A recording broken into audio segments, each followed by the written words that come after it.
Okay, good afternoon, folks. What a beautiful sunny day it is here on the northern hemisphere of the world in, well, Canada.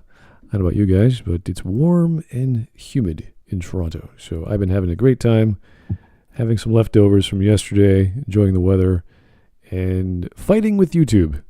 So here we are. Here we are back with YouTube land, and I just uploaded a video we could watch later. But we're going to stream with LitDev and crew, talking about the second part of Anthony, Anthony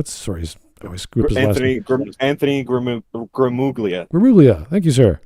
And this is part 2. We're halfway done before. This was 2 weeks ago, and we were going to do it without LitDev. We thought, well, we'll ask him. He's okay. He wants to do it, so we'll wait. We'll wait on him. And I know LitDev is busy with his own work, his own campaign on his comic book, so it's like, okay, we'll give him some leeway. And we will take it easy on him. But yeah, this is part 2. And, I saw he was crying about it. Like he was I saw a lot of weird comments on Twitter as well as his comment section. It's a mishmash of opinions. It's amazing. So maybe he likes the attention. I don't know. Well, now he says his voice has weight now, apparently. Oh, yeah, this is what happens. The same with Pillar of Garbage. If you criticize him, they're paying attention to me. It's like, no, we're not. I don't even know who you are. Random laughing at you. Yeah, random people are showing me your video. I don't want to watch it. Other people say, you got to watch it. You got to criticize it. We criticize it, and that's that. It's all we do. We don't give a crap. So it's Gramuglia at his best. It's like Acolyte is Star Wars at its best. Is that what he said? No, that's what I said. Oh, that's what you said. Star Wars is so bad. Here's the best example of how bad it could be. It's the Acolyte. Okay, fair enough. Yeah, I haven't bothered to watch it. Apparently, my dad did. He was like, "It's okay. I like it." It's like, Dad, were you paying attention during the ball game? I was like, "Nah, I just flipped channels and it was on. I thought that was cool, and I flipped back to watching the Jays lose." Like, okay, great, that's good. Good on you, Dad. Okay, yes. Having a good time with Disney Plus or whatever he's watching. I have no idea. Anyway, I have not seen it, so I can't say. But we have seen half of this, and I've watched the weird comments he's been making. He showed up posting on Twitter about how to write an essay, and he had the standard format, and then he had another standard format. He's like, this is what I do. I have multiple points. It's like, that's normal. It's not that you have multiple points. It's that your points don't have value. They mean nothing. You have clips of people that do nothing to your arguments, and then you change the topic, and then you show LitDev again, and you're like, it's a good clip from LitDev. And then you start... Yeah, that's the best part of his video. How do I sound now? Either do nothing for his arguments, or in some cases actually disprove his own argument, helps the one he brings up. Or he's trying to connect the dots to CinemaSins for some reason, and we're like, what is happening? Like, what are you doing? Yeah, he tried to paint us all as CinemaSins. Like, we're all like just joking around or not to be taken seriously in that respect. Like, this thing does not contain lap dance, like that sort of thing. Like, we're all like that. That's kind of how we try to paint us by setting CinemaSins first and saying, oh, look, the proof that these guys are liars. And then these guys are all exactly the same. We must be liars because we don't agree with him.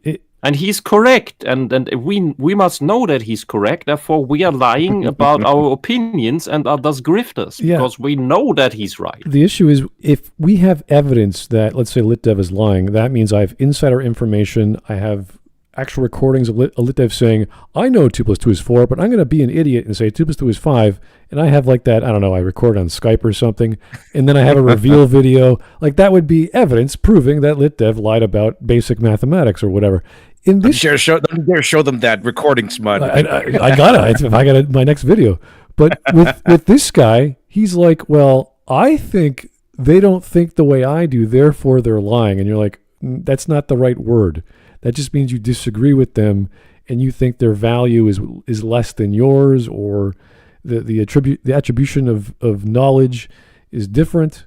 Like, I'm not going to get into like the true lie or the phantom lie in Plato, where you talk about how spoken lies have value because they have argumentative weight as opposed to the lie of the soul, if you want to read the Republic.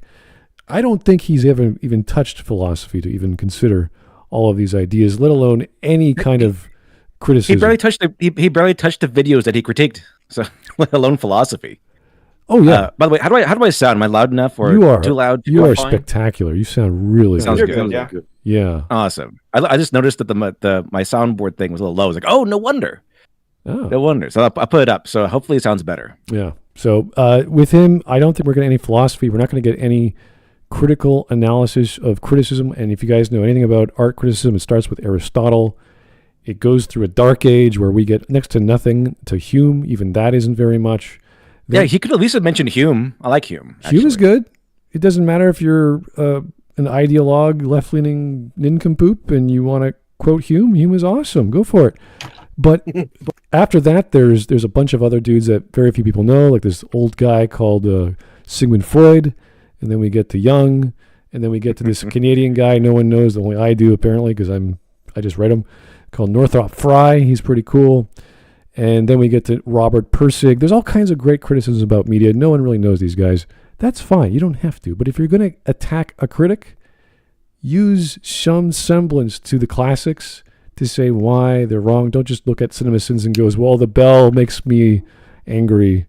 And makes you feel this way. I want the media to make me feel or else it's not good. Like this whole argument about stimulus must evoke emotion is absolutely one of the most subjective pieces of nonsense I've ever heard. Like every time I hear the same Mozart piece for the 1,000th time, I have to break down in tears and think of my dead parents or whatever. It's like, no, that's not how music affects the memory and all these other things. So there's a lot of holes with the issue of critics are lying to you. Critics are bad critics because I said so. You need evidence. You need a standard. You need some sort of rule book that you say, this is how you evaluate things like books of a certain genre. And these are the things that I use. And this is why I give a score. And this is my scoring system. And this is how that works with what I just explained. Like you need to be super sensitive and structured on how you evaluate another person's opinion, or else you're just squeezing your ego. And I have no time for that. Anyway. This is directly in response to Real Dev stuff, so if we see them on screen, we're like, all right, this should be good. To quite a few people, but LitDev is the one that so far he's put the most attention on. Yeah, I don't know why. It kind of reminds me of the time that Vosh covered me, and I was like, my video defeated all of his arguments a year before he even made them. It was pretty fun. Yeah, I still remember that. That was while he was making them, he was defeating himself, and we were standing there we were sitting together a few years ago going, should we just replay that? I mean, we don't have to say anything. We just have to watch. Yeah, I already debunked him in the video he's covered. Yeah. My favorite part is still the part where like he pauses it and goes, "These guys will never say that a guy is a Mary Sue anyway. So Wesley Crusher is a Mary Sue." Well, yeah, there you go. They had to go in like, no, Wesley Crusher is not a Mary Sue. Like I broke you. You're broken like a twig. It's fantastic. It was pretty good. I don't think it was very enjoyable. A couple of those moments with other people too. I don't think we can equate Vosh to Anthony at all. I think that's Anthony's not nearly as bad as I don't think. I think Vosh is way worse. Oh god, yeah. So is Pillar of Garbage as well. I don't know what Pillar. I don't know if he's like a drunken master or he's just crazy. I don't know. even Vosh is more precise in how he is wrong. While this guy's just random. Well, he does criticize Lily Orchard and Anita Sarkeesian, so it's kind of like he's just criticize. Yeah. You're like, oh yeah, they're wrong here, but let me go ahead and prop them up and make them seem awesome. Oh yeah. So Anita Sarkeesian, yeah, she didn't realize, she didn't know. It's okay. She wasn't lying. She just didn't know. Is that the? She just made a mistake. She didn't lie. The rest of us are lying. Is that the Hillary Clinton defense? Oh, she didn't know what she was doing. She was incompetent. Yeah, okay. Accidentally deleted 3,000 emails. Silly me. That's a boomer moment.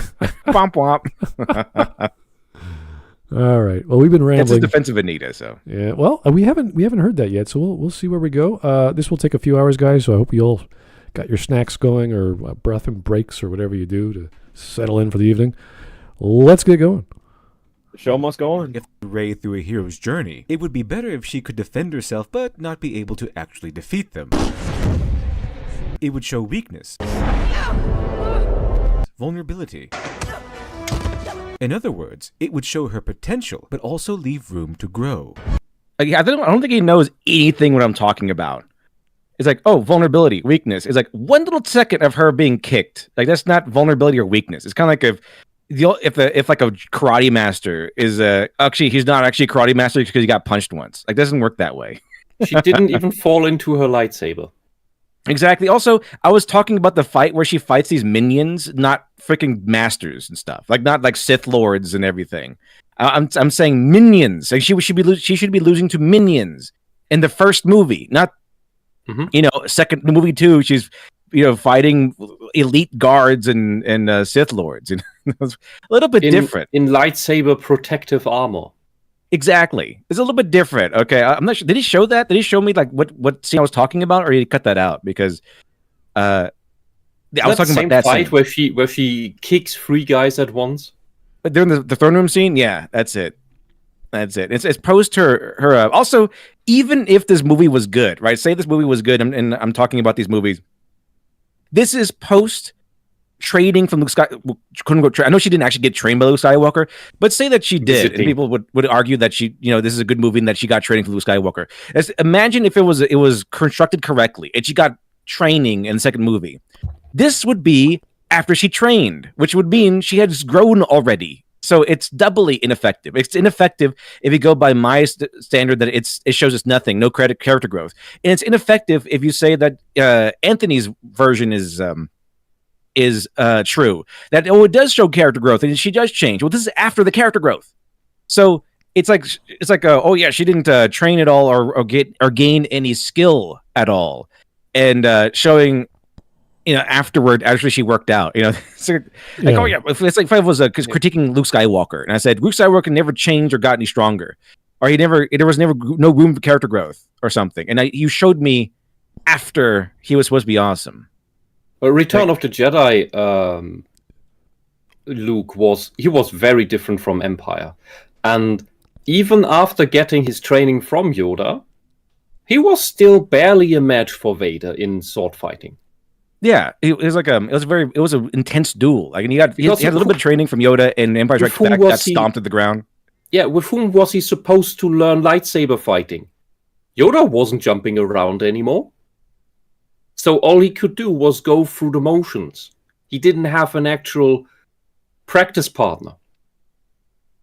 Well, in episode 9... Rey technically could have had that. Luke won by giving into the dark side, and then he realized what he's done. He lopped off his dad's father at the end, and then he just says, I am not going to do this. I'm better than this. Yeah. So because he had the vision of having the robot hand now. Yeah, and if there was an actual training with Rey where she had to learn like one technique, like a riposte or some sort of sword maneuver, and you see her failing and failing and failing, and then she uses it where she needs it, and then she succeeds, and it doesn't have to be anything flashy. We don't want her to be like taking on an army. We just want her to do the things she trained to do, and she does it, and you're like, oh. And even if she lost, at least she did the thing she trained at. We go, oh, there it is. The thing we've all been waiting for. It had a payoff, and maybe she's not as strong as Snoke. Maybe she's not as strong as whomever, but she actually trained and went through the effort. We'd be like, yes, thank you. You did the work. You're a normal person. You're not a god or goddess, or the director points at you and turns you into a perfect being. You're just like everyone else. We can get behind you even if you lose. That's what we wanted to see. So when he shows the clips of her, like, oh, the first time she encounters Kylo, boom, he overpowers her, boom.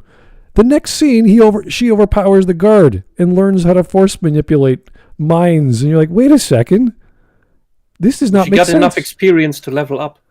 Like through osmosis? We don't know. It's just so silly. Yeah, and then she put the skill points into the right skills.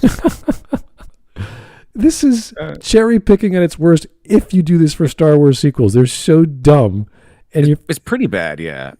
But I would say that. But the thing is, the scene I was clearly talking about was the one where she fights the minions in Force Awakens. That's kind of the main thing. And so if she had maybe been able to fight them off, but kind of lose, then that's what I'm saying. That point would have signaled the idea that, oh, she has potential, but she needs training, and she lost to all these guys. And it would show vulnerability and room for growth. Here it's like, oh yeah, well, here's vulnerability after trading with Luke.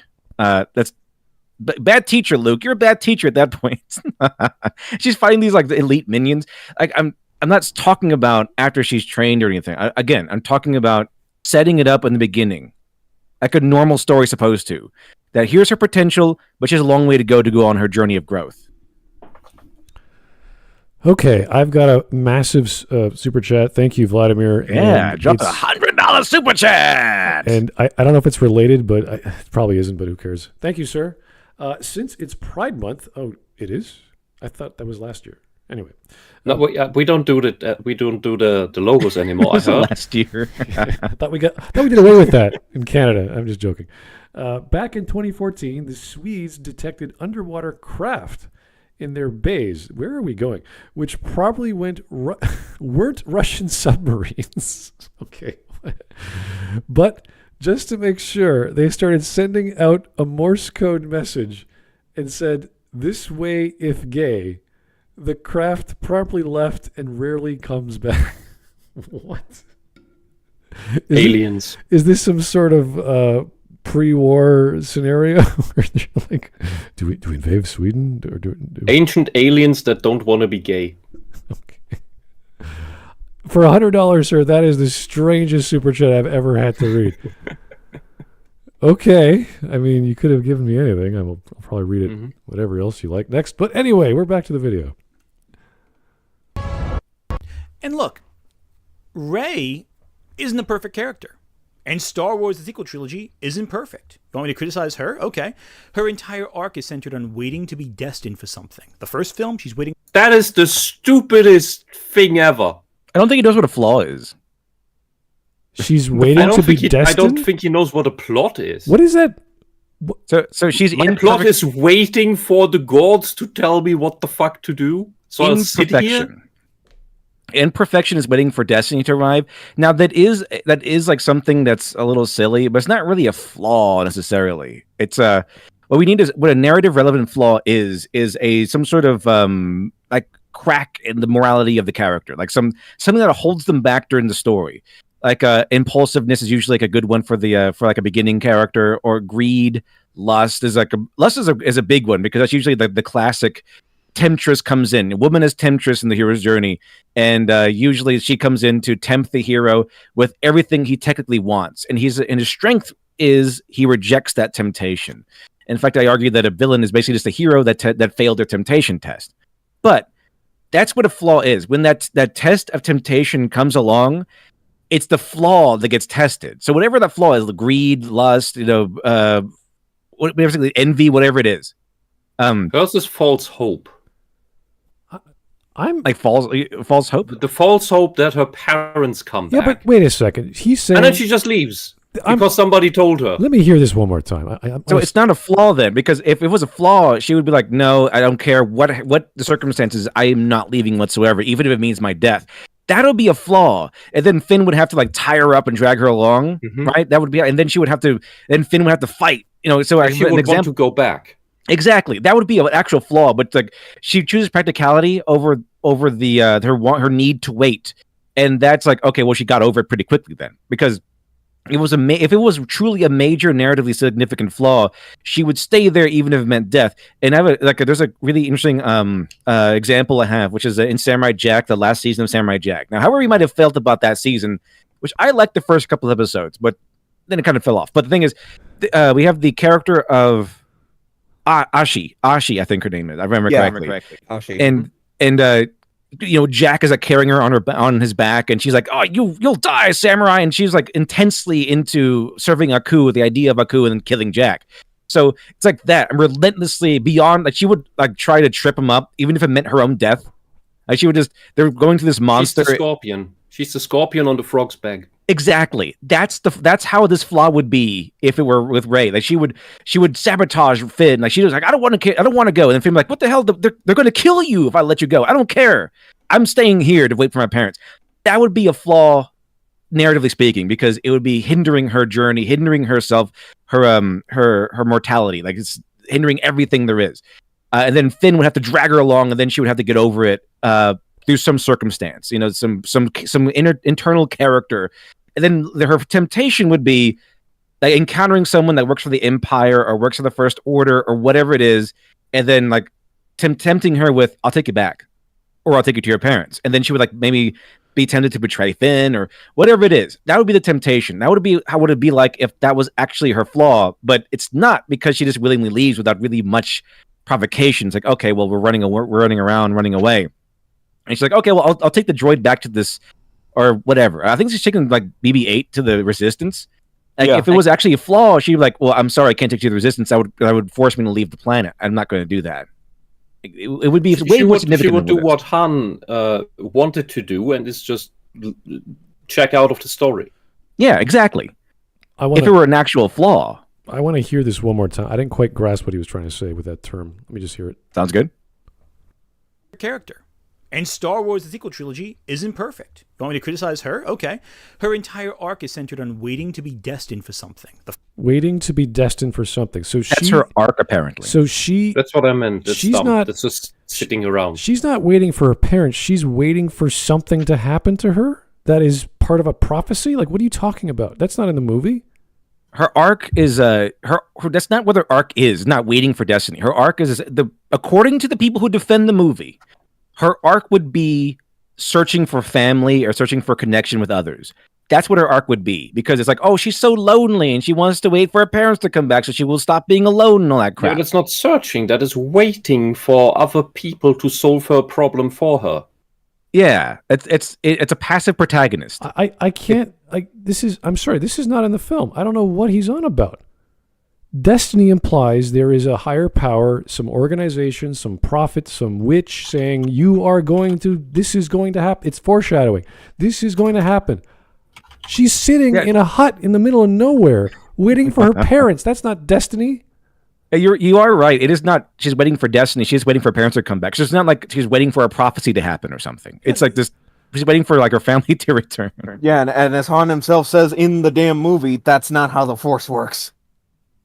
I don't know where he's getting this categorization. I'm just a bit confused. I know what I think he's saying, and we all think we know what he's saying, but I'm still a little unclear. It would actually be more interesting if she was actually waiting for destiny, like a tiny tad bit.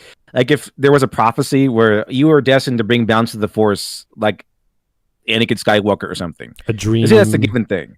And then she's like, well, and she got that when she was a kid, and she spent like 10 years waiting for that to happen. It's like, okay, well, when, and then she starts feeling a little more conflicted. Like, okay, that's nonsense. Maybe she starts doubting the Force and its power, and maybe she felt scammed. See, that would give you like a little bit of internal conflict, and maybe she might start rejecting the idea of the Force, giving you a little more external conflict.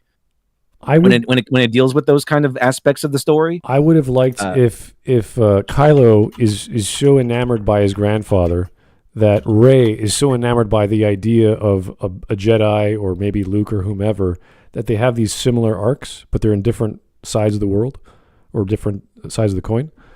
That would make a heck of a lot more, at least symbolic sense. So I could say, well, maybe she's not part of a destiny that she's aware of, but Kylo is. And she sees her or himself in her, and he wants to change her or influence her. Then you could say, okay, now the antagonist is guiding the protagonist, even if it's in a passive way. We don't like passive protagonists, but that's one way to do it. Then we could say, okay, yeah, this is part of a given destiny. There's an organization, there's a prophet, there's the Force, whatever the hell that means. So we can go with that. But he's saying as if that's what it is. It's like, no, dude, she's just sitting there on her ass. So anyway, this is a very strange take. I've never heard this take before. That this is part of her destiny or a destiny. It's not in the movie. So. For a family. Second film, she's trying to figure out her heritage, her position in this. No, she's not. What are you talking about? No. She's literally trying to find Luke. She finds Luke. Luke doesn't want her. She leaves. And then she goes to. She thinks she could change Kylo, and then stuff blows up. She is not trying to figure out anything. She's just bumbling around. Yeah. Script says she goes there. Thing happens. That there's no fault. That is again. We don't get the feeling that this character even thinks. She has a dream where she felt really alone, or she never felt so alone in her life after she saw herself in the mirror underwater or whatever bullshit that was, and she reached out to Kylo thinking she could change him, and then she leaves Luke because Luke was angry at her, and then they have a fight, and then stuff blows up, and then she gets in the somehow gets back into the Millennium Falcon. We don't know how that happens. And then, she's still apparently off screen. She's still the ship that Snoke owned, and then she somehow left it to go to the Millennium Falcon. Then she winded up on Crate with everyone else, and then she moved some rocks, and then the movie was over. Dude, where are you getting this? Anyway, I'm sorry. I'm just episode 8 is so dumb. To try and give it some thought and make sense of it is just impossible. Anyway, we got two more super chats. It's too weak for a Saturday morning cartoon. Oh God, Vladimir Dragon, I think you're getting for the 5 this time. The last super chat was a real story. You can look it up. Wow. Okay. I mean, Swedes are some interesting people. Ancient aliens, I'm telling you. Okay. And the throw out for the 10 pounds. Thank you, sir. I am the Force, Ma Sue, before she flew into the Death Star and blew it up with her mind in a movie that is better than all Disney wars because at 5 seconds it has respect for the viewer's time. Well, if you're going to do that, 30 seconds of film with Ma Sue, yeah, that would do it. I don't need to watch 2 hours and a half of her winning. Just condense it to like 20, 30 seconds. All right. So here we're back to Mr. Anthony talking about the greatness that is episode 8. Grander story. The fact that The Last Jedi ends without her resolving the core conflict of the plot is a key element. Of bad writing. Okay, so the core element of her plot, I guess, is waiting for destiny. And at the end of The Last Jedi, it doesn't get resolved because, well, it's a second movie. But so first of all, what part of the plot gets advanced as far as waiting for destiny? If that's the actual, if that's like given his description of the movie, yeah. If, like the description of the movie is her arc is I think he's using plot and arc interchangeably here. I think. But if the given that's the arc, that's the story that we're going with, Rey finding destiny, does that plot get advanced at all? I'm not really sure. I know they dropped the idea of her getting what's that stupid thing called? The dyad, yeah.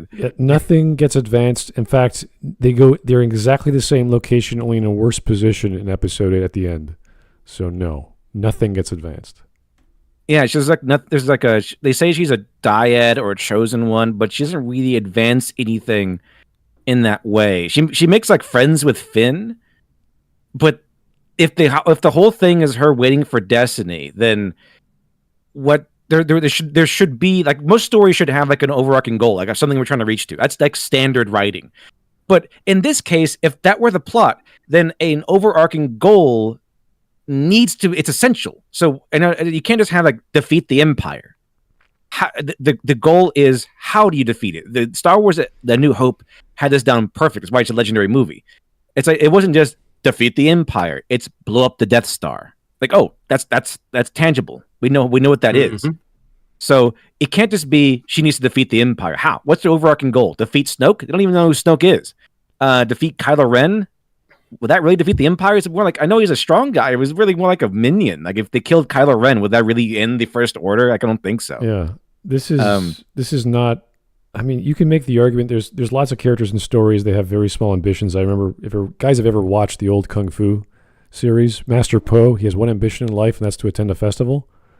And you could argue the rest of the time he's waiting, just training Qui-Gon Qui-Chang, and being a master and just teaching people and going about his life, because he's a freaking Buddhist Shaolin monk. He's awesome.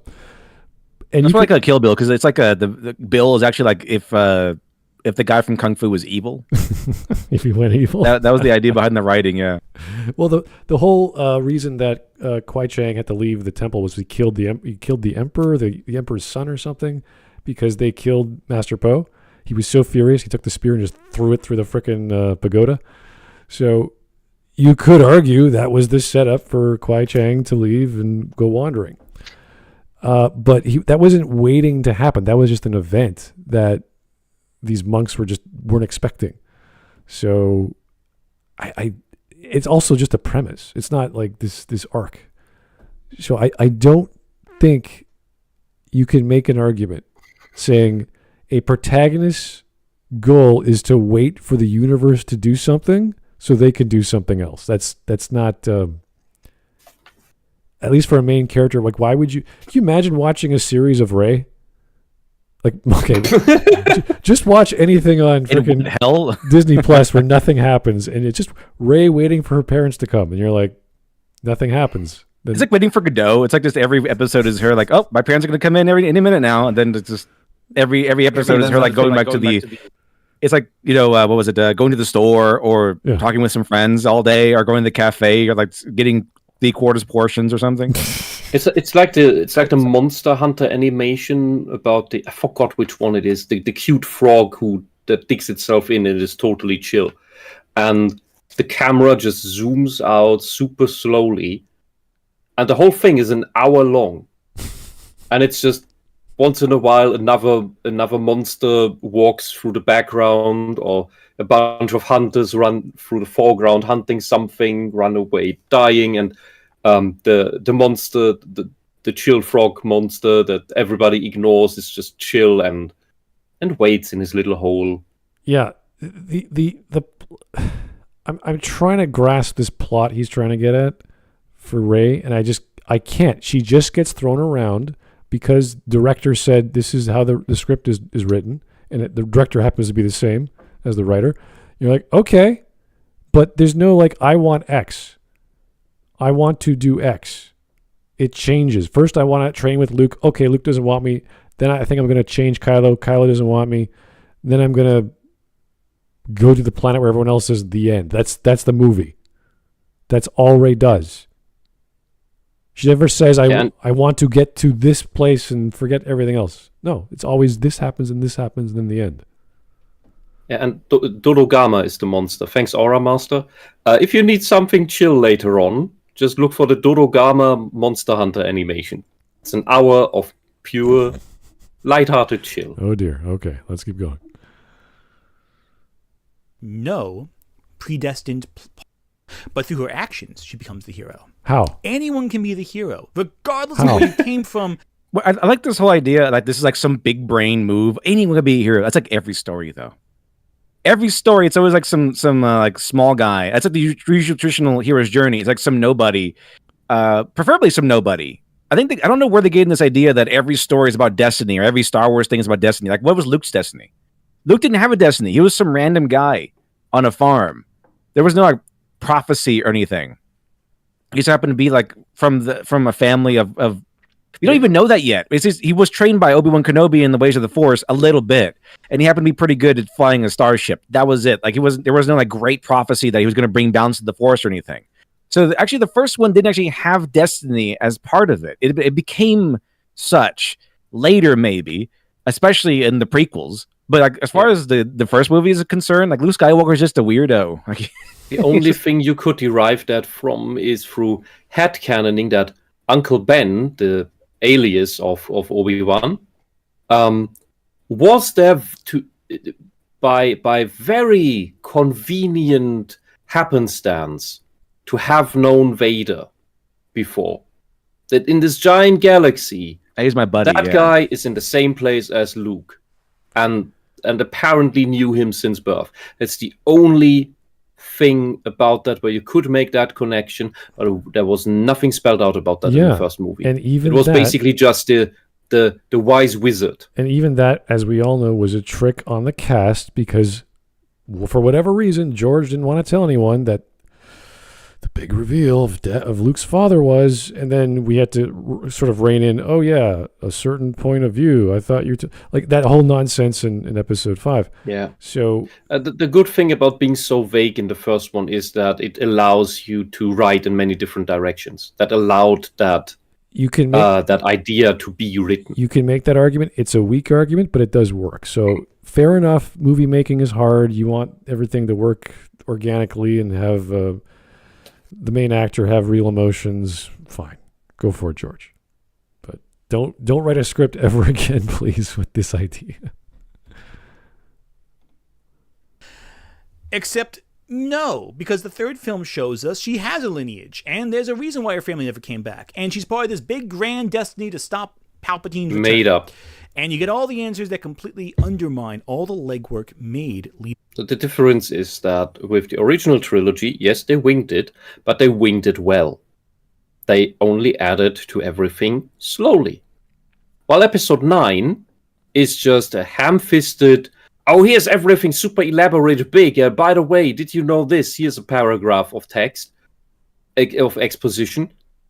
That's not winging it well. That's just making up shit. It's not just with Rey and Kylo. It's also with how they screwed up in episode 8 with the hyperspace, but now hyperspace skipping or whatever the hell that was, where they were just jumping between planets. And I'm like, what is happening? Complete garbage. It was Pretty sure they should have died. They should have just died when they did that.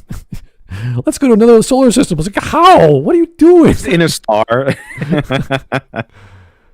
Oh, it's really difficult to jump into a planet's atmosphere, and then they constantly do it.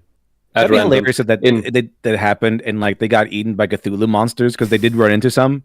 And like, what happened to Poe and Finn? I think I got eaten by Cthulhu monsters. Oh, there are most of the galaxy is empty space. Why do you keep coming out at planets?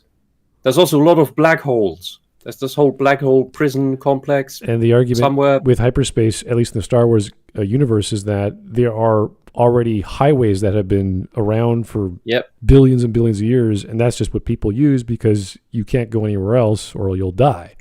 So it is basically the established trade lanes that are safe routes. Right.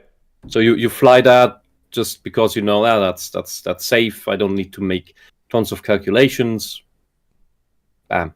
Yeah. No risk. So a lot of weird shit happened in episode 9, and he's right to call that out. But to say it undermines 8, it's like it's already a broken mess. Well, there's nothing to undermine. It's already shit. And then you're giving this weird explanation that doesn't really help anyone. So it's like these two messes you're piling on top of each other, and I'm like, I don't know what to believe. What is making sense? What's a dyad? What is that? How does that work? So, yeah, they were rushing. If you have to ask, you're a bigot. I think that's what the answer would be. No, I'm lying. I'm a lying bigot. That's what. Only true allies know what a dyad is. It's not our job to educate you. Okay, all right. Leading up to this point, there are genuine issues with the sequel trilogy. Why was Finn set up to be a Jedi and then he wasn't? I find delight in the fact that he's saying all this stuff now that it's safe. Oh yeah, like 10 years later. Now that it's all safe, like, oh wow, I dare to criticize the sequel trilogy. Oh yeah, now that it's safe. We covered that wasn't further explored. It's on the same level as the Darth Jar Jar theory. Yeah, we covered an entire video dedicated to just the people that defended The Last Jedi back then, and they were trashing on it now. Yeah, you're now that it's safe to trash on it. You won't get called a Nazi or whatever for disliking it. Because it's been shown this whole time how obviously bad they are. It's like there's no escaping it now. To his credit, he will say that, I'm now that it's safe, I'm criticizing Anita Sarkeesian. So he's kind of at least he admits that he's a coward, Why does The Rise of Skywalker completely veer off track of the story that the prior two films set up? Are you joking? You think the first two films set up anything? You think the first two films made sense and were concise and connected the dots? The second film just destroyed everything. It just went off the rails. Yeah, I was about to say it was a shit plan, but at least J.J. Abrams had some kind of plan in some way, and then Rian Johnson threw it out the window. And then in episode 9, he's like, "Well, I got to do something now, really quick." Oh, well, there's like 20 plot threads you got to clean up, buddy. He's like, "Oh, right, yeah. Let me just try and tie those up." Episode 9 was just J.J. playing catch up badly. So badly after what Rian Johnson did. Yeah, it's like trying to make imagine you have an art gallery and it's you start with, I'm going to make a piece, and you do whatever bullshit you copied someone else. Like, I can do Picasso. It's like, well, you got the math relatively looking okay, and the colors are fine. So yeah, it's passable. And then some random dudes, I want to take your idea and do New Age or whatever bullshit modern art. And you're like, okay, that is really weird. Now you, sir, who did the first one, I want you to take that modern art and make sense of it. And I'm like, okay, those are brush strokes of the thing. Maybe they're brownish black. I don't know. We'll use black, and we'll just paint over it black, and we'll start again and do my own thing. And just to be clear, just for those who don't know, it's like the entire sequel trilogy was supposed to be all J.J. Abrams. It's like we would have at least gotten something that wasn't as trash as what we got now. There would have at least been some consistency, because he did plan things just enough of it out to at least have some kind of thread throughout the whole thing. You could argue, then, as we know, plans change. You could argue consistency. I would say that's fair. It would still be this connected mishmash of crap, but it would at least be consistent crap. There would at least be that thread over underlining the entire trilogy. At least something there to keep you in it the whole way through. Even if he failed as a writer in general, yes, just because one person's doing the work, there would be a consistent flow of events. So that would make at least something, at least more than what we got. Oh yeah, that is true. But as we know, plans changed, like putting Ruin Johnson on the second movie for no fucking reason. Kylo Ren, a character who's positioned to be the big bad, supplanted when he finally gets to a position of power where he can be the villain that he always wanted to be. These are issues that are harder to discuss than simply going, "This is a plot hole. Raise a Mary Sue." These are complex questions with complex answers. Okay, so I'm not saying the plot of these films are easy. It's because there's such a gigantic mess. It's hard to make sense of things, especially episode 8, where you've got multiple people doing things that have no connection to anything, and things just happen. So yeah, he's right. Mary Sue is not hard. It's big. It's a nebulous term with all kinds of flavors and types, but all you got to do is look up that certain type that Ray is and go, oh, she matches all the checkboxes. So that's it. Yeah, as long as the substance of the Mary Sue is there, it is a Mary Sue. Everything else is details. And this is not hard. The substance is there galore. Yeah, we can do to this the point where she doesn't even have a real character herself. And it doesn't matter what criteria you use. We can do this with Anakin in episode 1. We could do this with Wesley Crusher in pretty much every episode of Star Trek he's in. It's not hard. You just have to be consistent. So I don't know what his problem is with Mary Sue's. I know a lot of these defenders just can't wrap their brains around it. I don't know what... Wasn't there an admission at some point that she's Kathleen Kennedy's self-insert? Oh, really? I did not hear that. Like both British ladies with brown hair. That did float around at some point, starting with Last Jedi. Huh. Okay.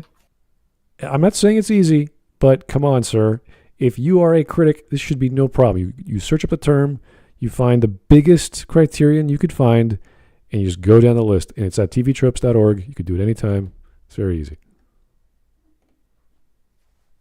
Those from someone who just wants to complain about that she partakes in. Honest criticism requires honest thought. And that doesn't always culminate in... Okay. So you're lying, LitDev, not because you don't know how to criticize, it's because you're lying to yourself. I'm lying to myself. It requires honest thought. So I have dishonest thoughts. Because I want to critique the mistakes in the movie. You know, when I learned to lie to myself, I never stopped. I just don't know what the hell the truth is anymore. So I have dishonest thoughts, but Anthony is the one man on the internet that has honest thoughts. I gotta. If I were to talk to him today and I bought him a beer or whatever, we sat down. Can you tell me, Anthony, what is an honest thought that you had today?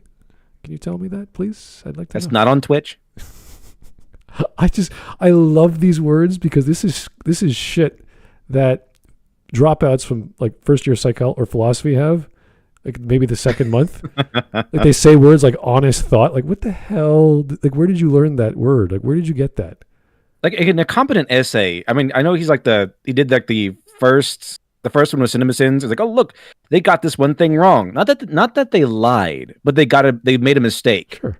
Or they got something wrong, or they asked a question. So the two examples was they got something wrong. It was like an honest mistake, and 2, it was they asked the question like why is this island so famous but just now got discovered?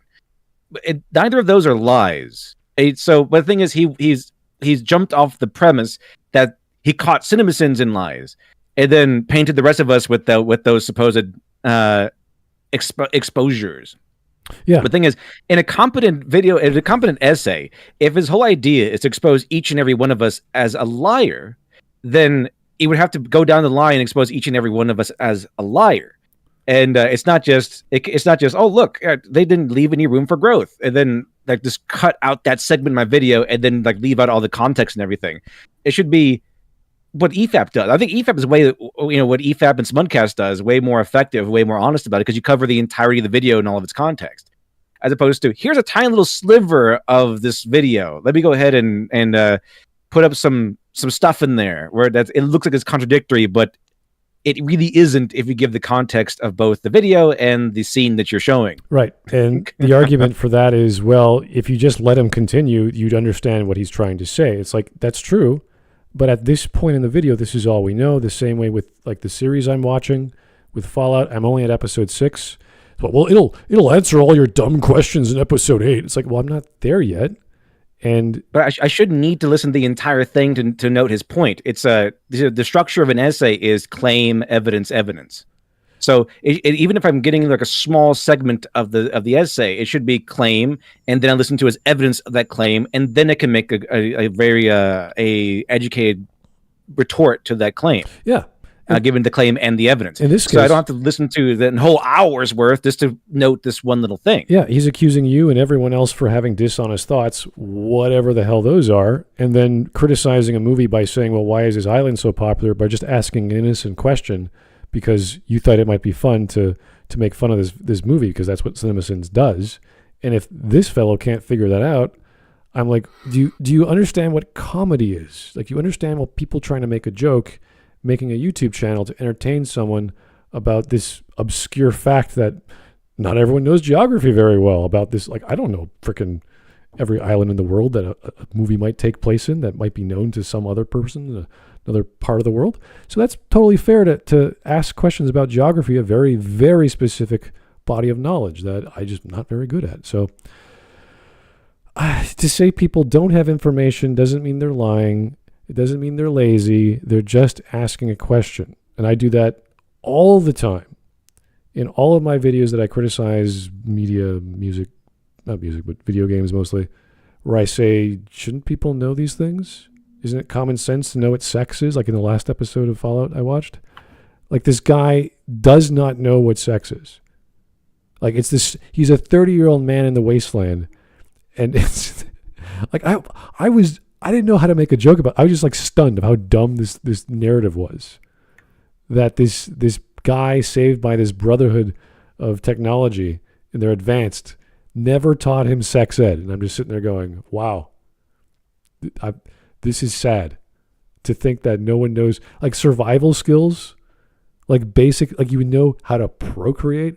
Not the science behind procreation, not the nitty gritty, but just the basics. Come on. No one taught him that?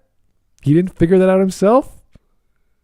That's not something you really need to figure out. That's ingrained. It's kind of natural. It comes, why do I have urges? Why do I have to defecate? Why am I thirsty? Like, you never asked a question?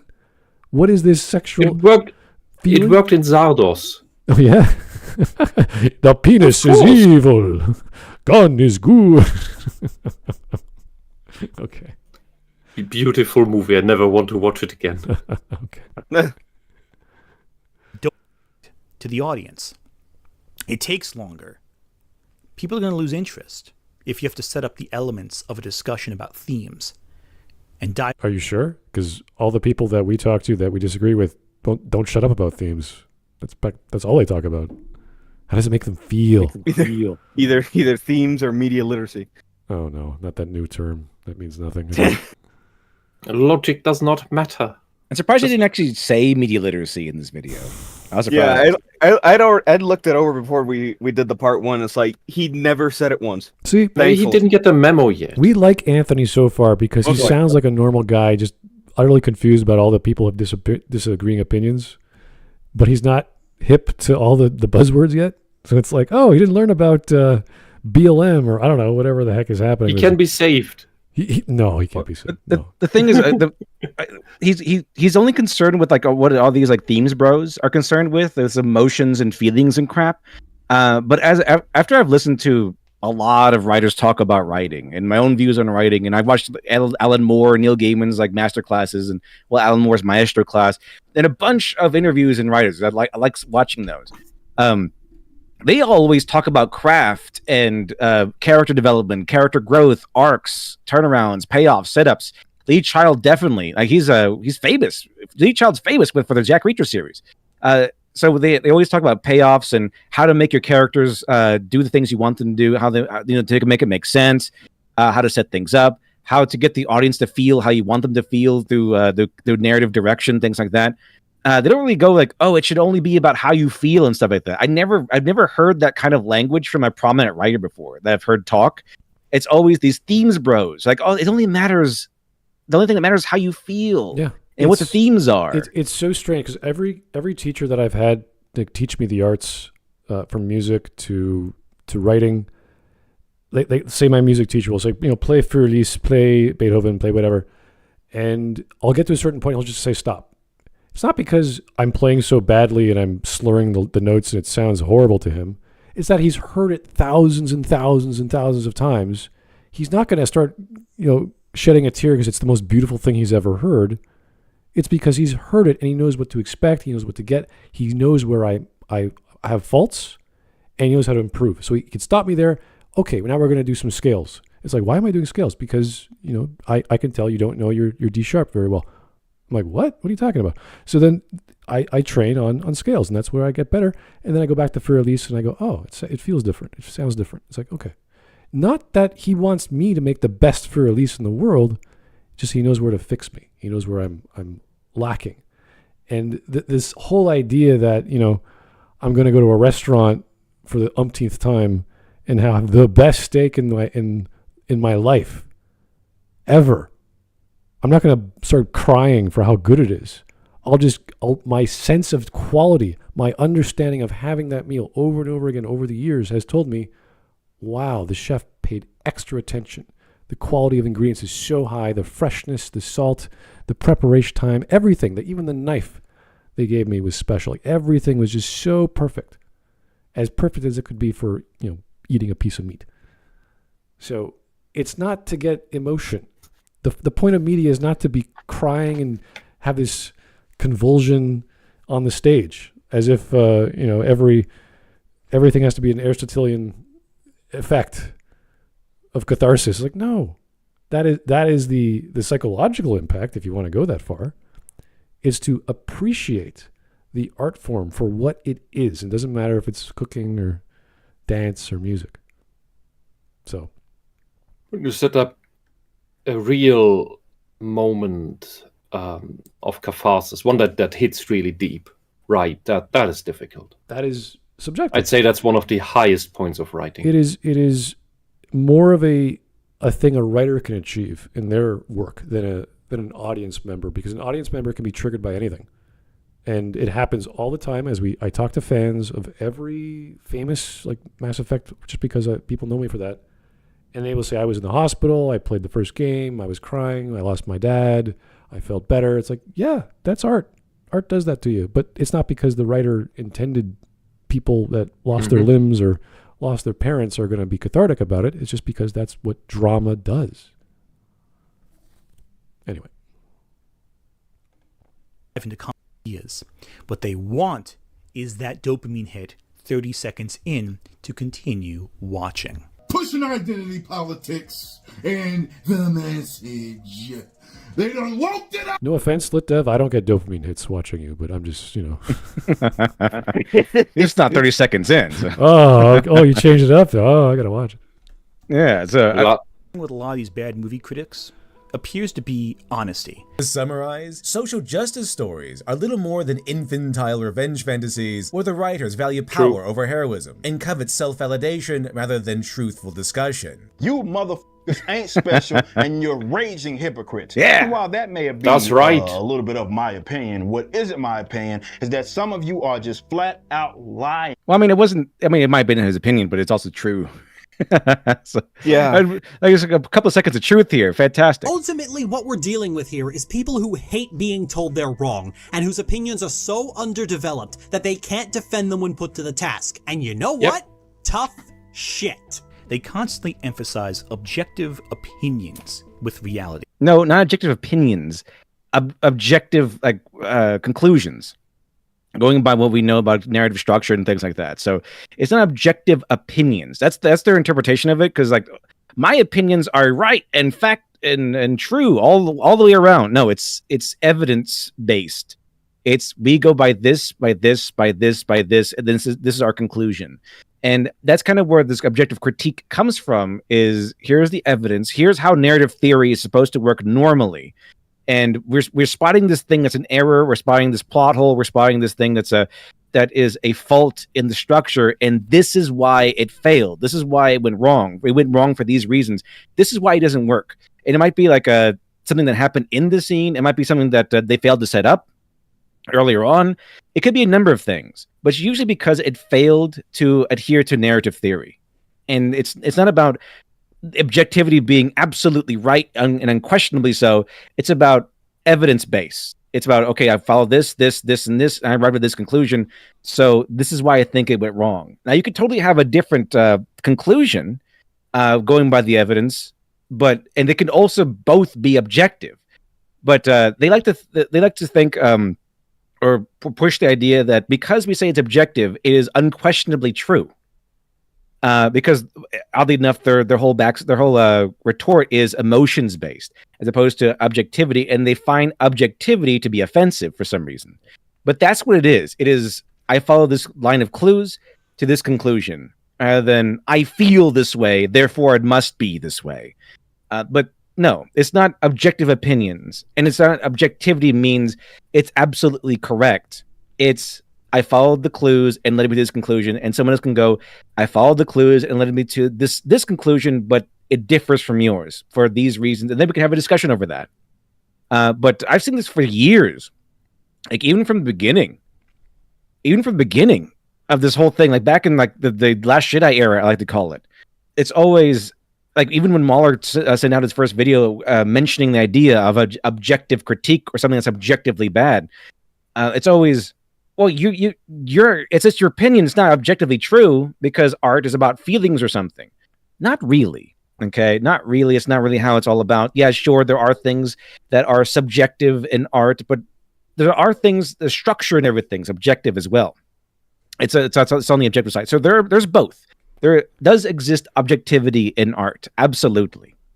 But they find that offensive. They find that destructive, I suppose. Like, you ruined art, that sort of thing. Yeah. But that's kind of what it is. It's not because we're saying it's absolutely true and unquestionably true. It's that we followed the narrative theory, we followed the clues, and we arrived at this conclusion. Yeah, but they don't like that. It's weird because I remember arguing with what's that guy's name, Jack Saint, about how we're taught art, how we're taught design. And I would say it doesn't matter where you go in the world for a teacher to teach you a certain art form. They will teach you the same things. Obviously, that culture will have examples which influence things in a certain direction, but the techniques might be different. But the same, like light theory, additive color models, the same, calligraphy, all these old ancient techniques, they all come from the same style. And it doesn't matter if it's European or Japanese or whatever. It's gonna be, you're gonna learn music the same way. You're gonna learn art and visual art the same way. You're gonna learn writing the same way, obviously with different authors, different styles of writing, but it's all the same. So then when you get to a certain level where you say, okay, now I want to write, you have this body of knowledge, hopefully, either American, European, Asian, that you can work with and produce something of similar style, hopefully of similar quality, because you were taught that way. It's not suddenly Mozart was born and he knew how to make a symphony at 5. He could, but they sucked. He had to wait until he was around 10 or 11 before he actually said, okay, now I can compare this to other people of the same style, which is of a high quality. So, this idea that it just pops out of nowhere, like, no, this has to be trained. If it's trained, there's a method. If there's a method, there's history. of people failing to do it right, and now we understand the science behind creative writing, for example. And the reason he said that is because the ideology that possessed him taught him that there is no such thing as natural beauty, no such thing as natural art, and that nothing is innate, that everything is socialized. And therefore, under those mechanics, it would be true, if that was true, it would be true that our understanding of art and what we like has only been taught, and we could be taught to like anything else instead. But that is bullshit. That is complete bullshit. Yeah, that's like saying we're all going to learn how to enjoy charcoal, and we're going to forget about salty foods. We're never going to enjoy salty foods. I'm going to train my baby to only like charcoal growing up. And that's all they're going to enjoy. It's like, yeah, you could try that, but the tongue is not functioning that way. The ear does not function this certain way. The eyes only function a certain way. We have limited bandwidth of the electromagnetic spectrum that we can sense the world. And this reflects all on our entertainment, all on our sense of taste and our standards. And if you aren't aware of that, then I would say to Anthony, you are lying to yourself. You are so biased by a philosophy or an ideology that you can't understand a piece of art from 1,000 years ago, which happens to be Roman Catholic musings or some sort of a Renaissance artwork that is representational as opposed to whatever you want to call modern art these days. Yeah, and we now have another example of this is we now have a generation of woke parents who try to raise their children gender neutral or even opposite on purpose, and they're all baffled that their children still wanted to be normal, still preferred the horrible, atrocious, problematic, stereotypical gender norms. I'm a bit concerned about the image on the right with Gina Carano. I don't know what is going on with this.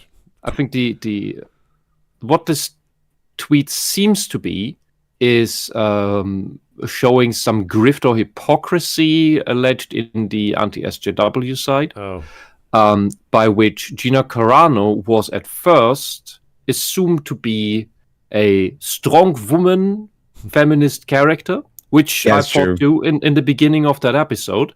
It only then turned out that her position kind of makes sense because she can actually pull off the strong woman type, and she wasn't written like a Mary Sue entirely.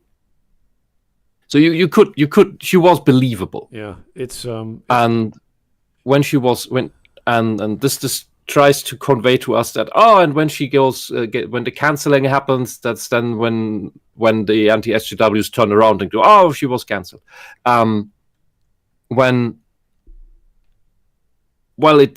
This lacks a lot of context. I mean, even if they were true and she was like the Mary Sue of Mary Sue's, it's not like we're required to hate the actor too.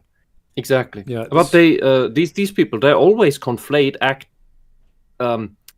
character and actor or actress, as we saw with the Kelly Marie Tran thing, where people criticized the character of Rose Tico, not the actress, but the SJWs all made it about, the actress got attacked, which was not the case. It's kind of interesting because it reminds me of, we covered J.K. Rowling a few days ago, and it's pretty much the same scenario. J.K. Rowling says something on Twitter, they think she's this.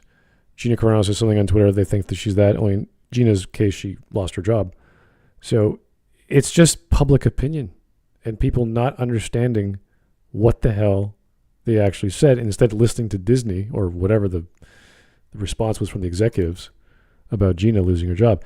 It's sad, but that's the world we live in. So we need to criticize these people who make these dumb decisions or who misinterpret the truth.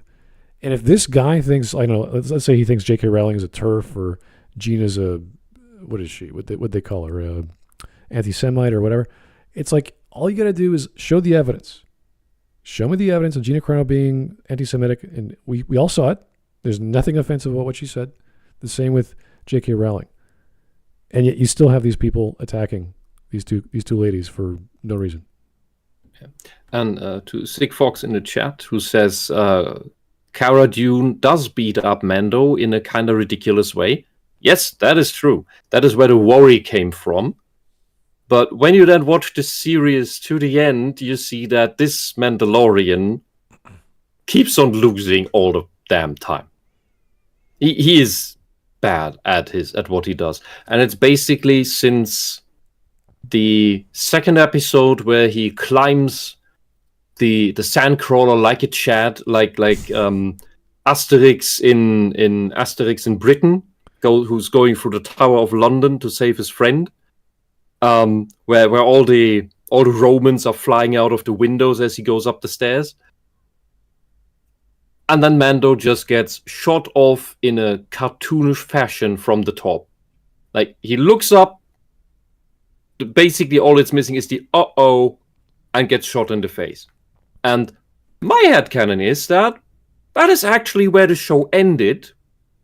He got shot down, is in the sand, and everything else is his delusional dream as he slowly fades into oblivion and dies. Very accurate cinematography in that dream. Okay. All right, let's keep going. Well, I wouldn't say it's the best. Aren't bad because you didn't connect with them. No, they're antithetical to your beliefs. Oh, and the tangents. Whoa, These guys love to go on tangents that have nothing to do with their core thesis. Never tangents. No, my core thesis was I'm going over exploring the truth of Stanley's woke X-Men, which is not so everyone expects me to just go over X-Men. No, I'm going over the ideology they claim that X-Men adheres to, which is wokeness. So I'm going into that. I describe a bunch of things. I get a bunch of quotes, bunch of references to go, okay, what is actually wokeness in practice? And I get to comment like, here's what it is kind of, because she mentions wokeness. She mentions this stuff too. And how she's proud of it. She's like, oh, she's the one that says Captain America is a social justice warrior. So she's the one bringing it into conversation. And so I use a lot of quotes from her, a lot of quotes from people around her, other creators. I use a lot of quotes from like Stan Lee will assert something, and then I corroborate those things with other people around him who kind of knew the guy. So tangents, like how is this a tangent if it's like evidence, all the way through?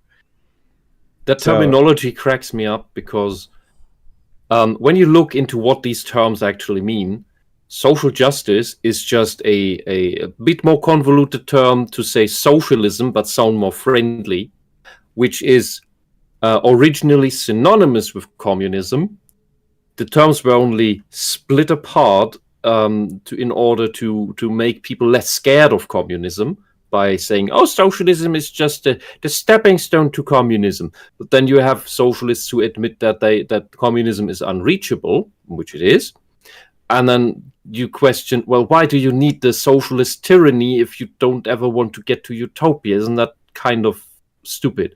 But the thing is, by calling Captain America a social justice warrior, you call him effectively a socialist, thereby a communist, who somehow also fights the Soviets, who are communists. That falls apart. I gotta. When you actually decode the language, it becomes completely nonsensical. That's why I prefer Justice Classic over social justice. Thank you. Okay. Yeah, anytime you put any mutator before the word justice, it becomes injustice. Well, I find it funny that this guy is lecturing LitDev on having tangents when his video is 48 minutes long and he's just rambling with different YouTubers with clips that make no sense until you just sped your video up. Oh, look at all these tangents. Like, no. Yeah, let's skip over the part where we actually analyze the ideology and what comes out of the ideologues' mouths themselves. Yeah, it's one thing to look at Mr. CinemaSins and take one of his stupid jokes and then just speed right through LitDev's points and say, oh, look at all these tangents. Like, no, that's his video. That's how he talks to you. If not going on a tangent means just taking a sliver of the subject I'm talking about and then saying, haha, look at that. And then barely giving an answer that addresses the actual point being made. Yeah, I'd rather go on tangents than do that. Thank you. Oh, considering tangents, LitDev, have you ever looked into Marjorie Liu's work? I don't think so. What does she do? I only noticed this later on because I accidentally bought a comic of her that posed as a manga. She is the one who wrote the Iceman is Gay. Oh yeah, okay, yeah. Because that was referenced then in the lid of the comic. That's she's the great progressive who wrote that thing, and I thought, fuck, that explains so much. I didn't actually. I was going to add that in there, the Iceman is Gay thing, because that was a huge like social justice moment, but it's too ambiguous. Like it's tough to show that to like a person from the outside and say, oh, look, the social justice. Like, oh, how? It's her life achievement. It's her life achievement. Yeah, apparently, it sold awful. It had horrible numbers. Its numbers are so bad that they sent double the copies to stores to make it look like, oh, look how many they're ordering. But, then why would you write that as a great achievement in your next comic? Because she made a comic series called Monstrous, which I did buy because I was going on vacation and I thought, this looks good from the outside, and it is the first volume is okay because there's not much yet there. The whole world building doesn't make sense, and the art style looks detailed at first. It is colored well, and then I thought, it's everything is crosshatched, which looks great at first, and then I noticed, oh no, this is all just digitally added and then erased out. So it's all fake. And then I noticed even more that the allegedly detailed things in the background, they're not even drawn right. They're not even finished drawings. You still see the scrawny pencils. Everything is flat, like the pipes in the background of a steampunk boat. It's trying to imitate Berserk in a bad way. The protagonist is completely unlikable, and she follows all the tropes of having a male monster inside of her that she learns to control and tame and reason with, while also having a magical demon necromancer cat that is a poet. It's great, and most of the characters in the world are women, also the bad ones. So at least there's that. But I wondered, how does this world even work? It doesn't. It just makes no sense. It just goes through random ideas, I think. But that's all I can. I read only to the third volume. Okay. When I had my fill. All right, let's keep going. But it's worth to check out for like what is pretentious. What is actually pretentious work. Their ideas, and ultimately don't even make sense on their own when you circle back and go, okay, what did you actually say, and how does that connect with your core ideas? He's too lazy to pay attention, or he's too stupid. I don't know which one it is. It's one of the two. Yeah, circle back around. I even have like summaries of what we just talked about. So like here's a long version, and here's a summary of what we just talked about. So you can connect with it all. Yeah, this is what my English teacher would say, did you read the work? And I went, no, it's too long. It's like, oh, well, you're going to sit down and read it now. Like, oh. I like how we have to all we have is his word for it. That's all we have. That, oh yeah, it's a tangent, never comes back to connect. But here's like me speaking through a long video. So you see all the stuff that's, and it's just constantly like, here's evidence. It's like every second, like every split second, it's here's more references. But apparently that was a tangent. No, it doesn't make any sense. There's too much. It's too long. I can't be bothered. This is when people argue that long form videos are bad. It's like, well, here's all this information that you can learn something about. And for whatever reason, Anthony's too bored, too lazy, too stupid, or I don't know, he hates your guts. He just can't stand your voice. There's got to be something. What's stopping him? He has better things to do. I don't know. If you're going to make a video and you're going to argue, oh, it's so long. This YouTuber made a long video. I can't watch it. That's not an argument, sir. You're just showing how much you suck at information gathering. He could have actually watched your video and lied about it. That would have been at least he did some homework and been biased enough to say his opinion. Because then we can make a joke about him lying because Well, maybe if it'd be way more funny if he tried to. I'm pretty sure that if he tried to debunk the video, it would be silly. Oh yeah, that'd be amazing. Like Vosh all over again. See, this is what these people can't do. If we have a video, they can't take ours apart because it's all about, here's this piece of evidence. This is what we think of it. It's never, this made me feel happy. Therefore, I love this social justice writer. It's like never going to happen. They might have a few good tidbits. They might have a good joke here and there. Maybe some dialogue here and there might be cool. But the core element is going to be, oh, here's some crap we don't want in our fantasy or in our science fiction or in our contemporary. It's always going to be some inclusion of something we don't want. And they can't accept the fact that some people don't like that. And it has nothing to do with their ideology. It's just something that doesn't belong. It's like having a comic book and one page is completely black and you're like, what is that? And then the story just skips as if there should have been something there, but the printer just screwed up. Like that's what it feels like. There's something huge, there's a huge literal blank page where something should be. Or they insert a page where it should not be. So they can't accept that fact that we just do not like certain content. And the explanation as to why. For this is that they ramble a lot and they say tons Anthony. of buzzwords. They'll make you think that Projection. somehow what they said is more sophisticated than it actually was. And they never speak plainly. Anthony, you know what you do when you don't understand? You write in the comments, what do you mean at 25 and 42 seconds? Like, what did you mean there? I do that all the time with these people.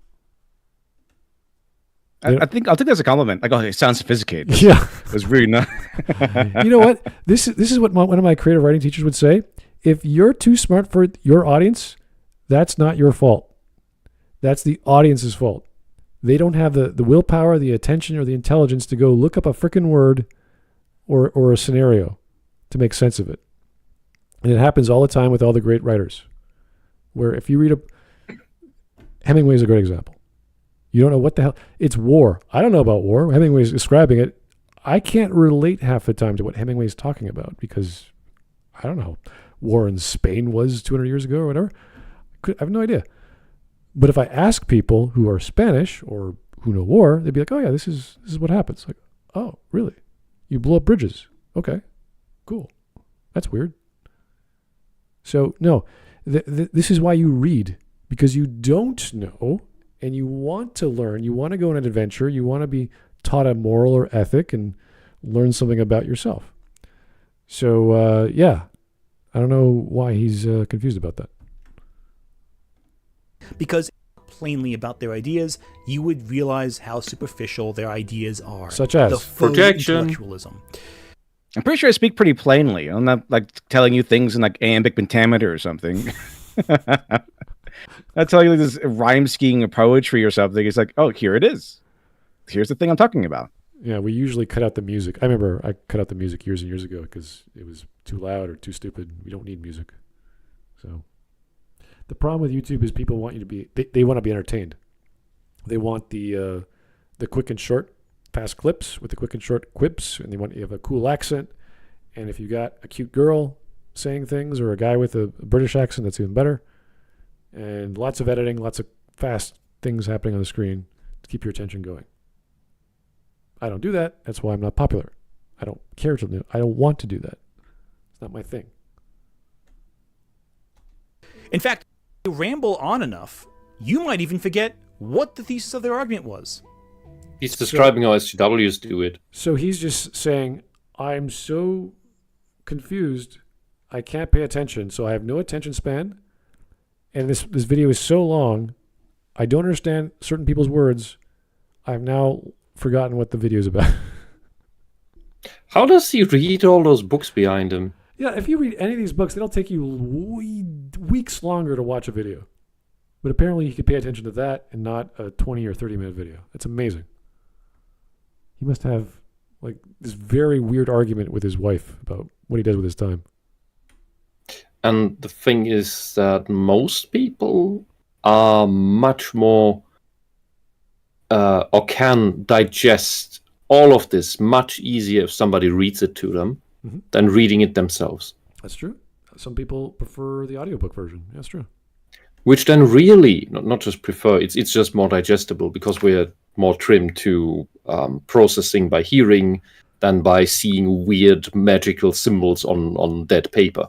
But that implies that it would be even harder for him to read these books himself than to listen to a YouTube video. So that way, just shift the goalposts a little. If they throw... How are they shifting the goalposts if you're not paying attention, that you forgot? What are you talking about? This is the dumbest shit. Because I have He's now in strawman territory. Yeah, because I have a listening problem, LitDev is shifting the goalposts every time he says something different. Like, what do you know? Enough at you with new information every second, you might even think they have a point. Until how? If you can't pay attention, how could you how could you know what they're saying? How could he agree with the leftist video essays that do all the crimes he just accuses LitDev of, or any of us critics? Yeah, but this is like, okay, let's say you have a lecturer in university and he's so boring and slow, you must conclude he has a point when you have no idea what he's saying. What kind of logic are you operating on there, Anthony? You pause to think about what they actually said and realize, oh, it's all nonsense, actually. Oh, everything. Everything's nonsense. So he doesn't know what these people said, but it must be nonsense. Okay, fine. Yeah, I got the same experience from listening to this video. Does he know what logic is, sir? Like, do you understand how the brain absorbs information through the senses and, understands things? You got books behind you. You know your eyes. You have glasses to correct your vision. Something's happening. You're learning something, sir. Is the idea of a central boogeyman. They always harp on one particular person, usually a woman, and then everyone's a Nazi. Kathleen Kennedy, Brie Larson, Anita Sarkeesian. These women become the people stealing away your media. One's a producer, one's an actor, and the other one's a video game retard. Those are three different things. I mean, they keep putting women in their like the reins of power, and so when they make there's a bad movie, artists. I mean, what is a bad movie? I mean, like, okay, who's the star? Who made this? And we're gonna look at that. Who's actually the problem here? And it happens to just happens to be a woman a lot of the times. Yeah, look at all these films on screen. Sarkeesian openly said this is what she wants to do. Kathleen Kennedy openly said she wanted to change all this. These SJWs just want credit for something and excuses for continuing to ruin characters in the books that they don't even read. A face to the blame.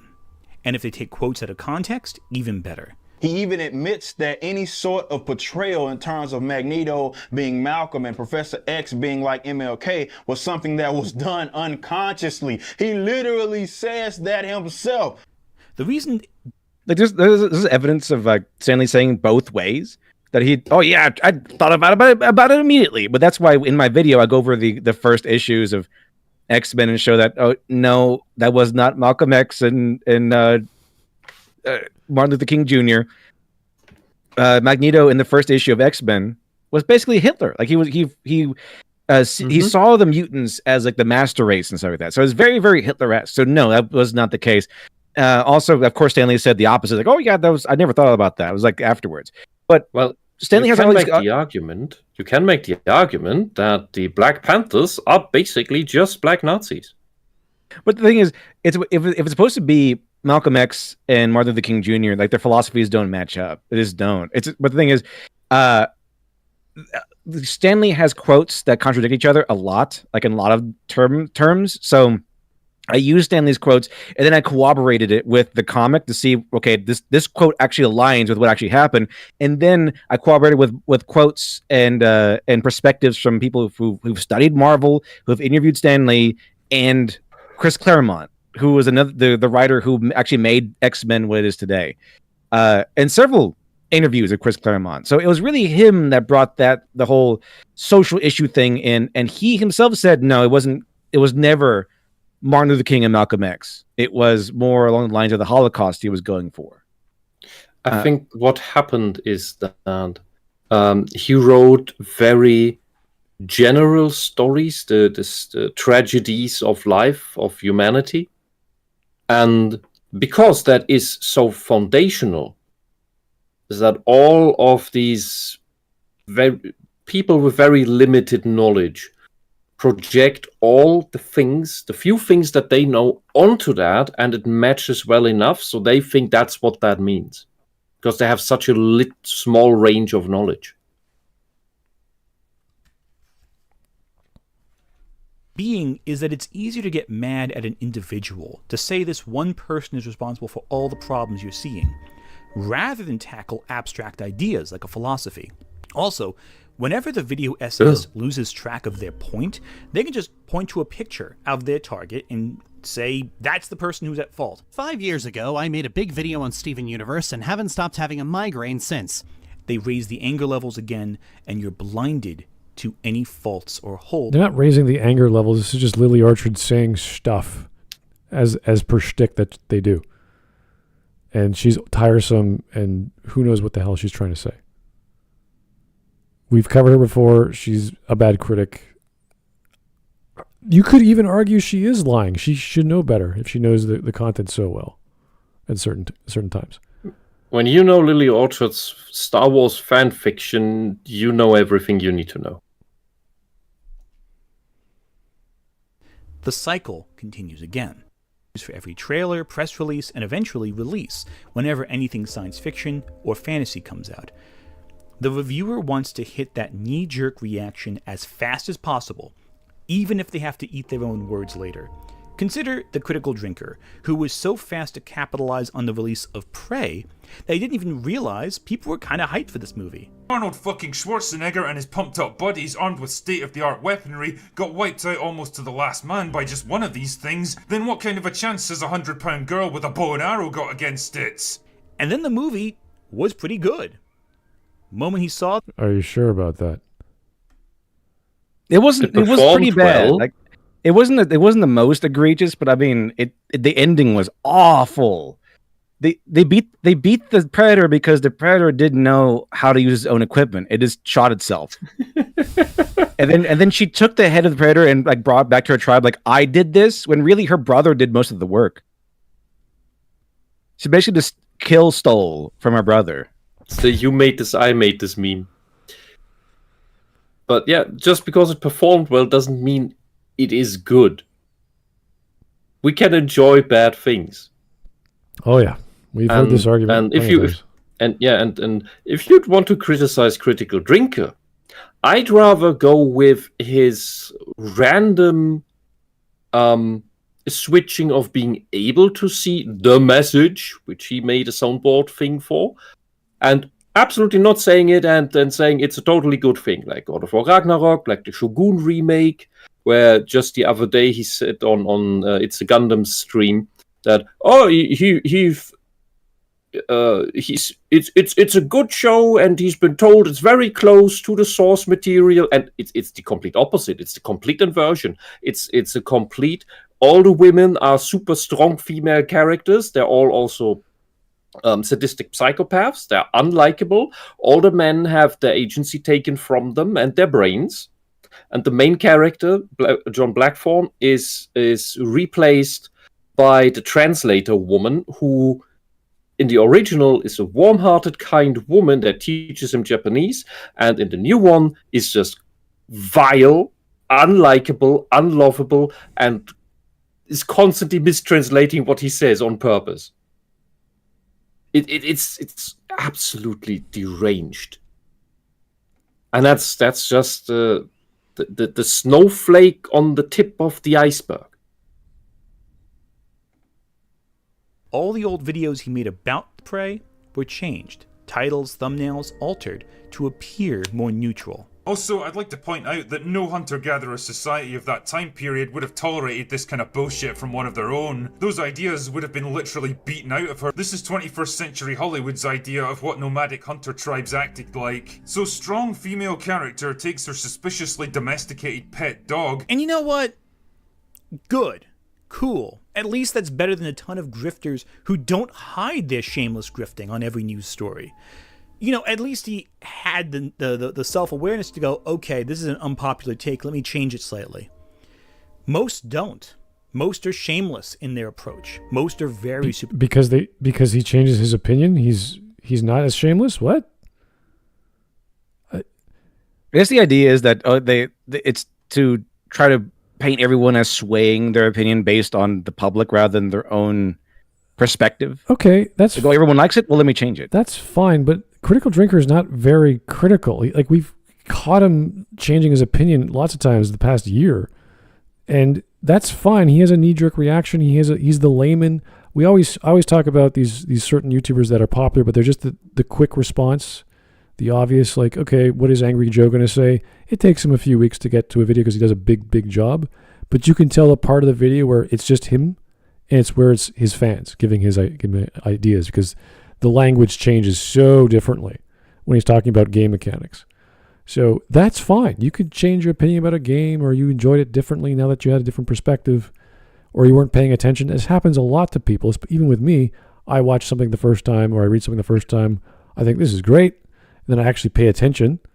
And I go, oh, this is garbage. So I'd say with how blatant it was with Ragnarok, with The Last of Us, with Shogun, that excuse is not present for Drinker and for Mauler, and especially when Drinker made a whole meme out of the message. Yeah. He has no excuse not to see it. Plus, he should be trained like a hawk. At this point, yeah, he should be very well versed with criticism. But even with some people who have...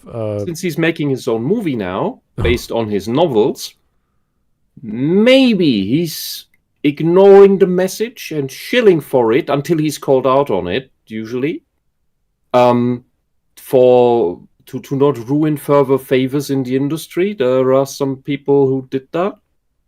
So maybe it's that. I don't know. But it certainly makes him look disingenuous. Because if you lose your reputation, your integrity over that, you will lose everything in the end. Well, if you're going to do a fair assessment, you would have to weigh the pros and cons of anything. You would say, okay, this, we talk about The Last Jedi all the time.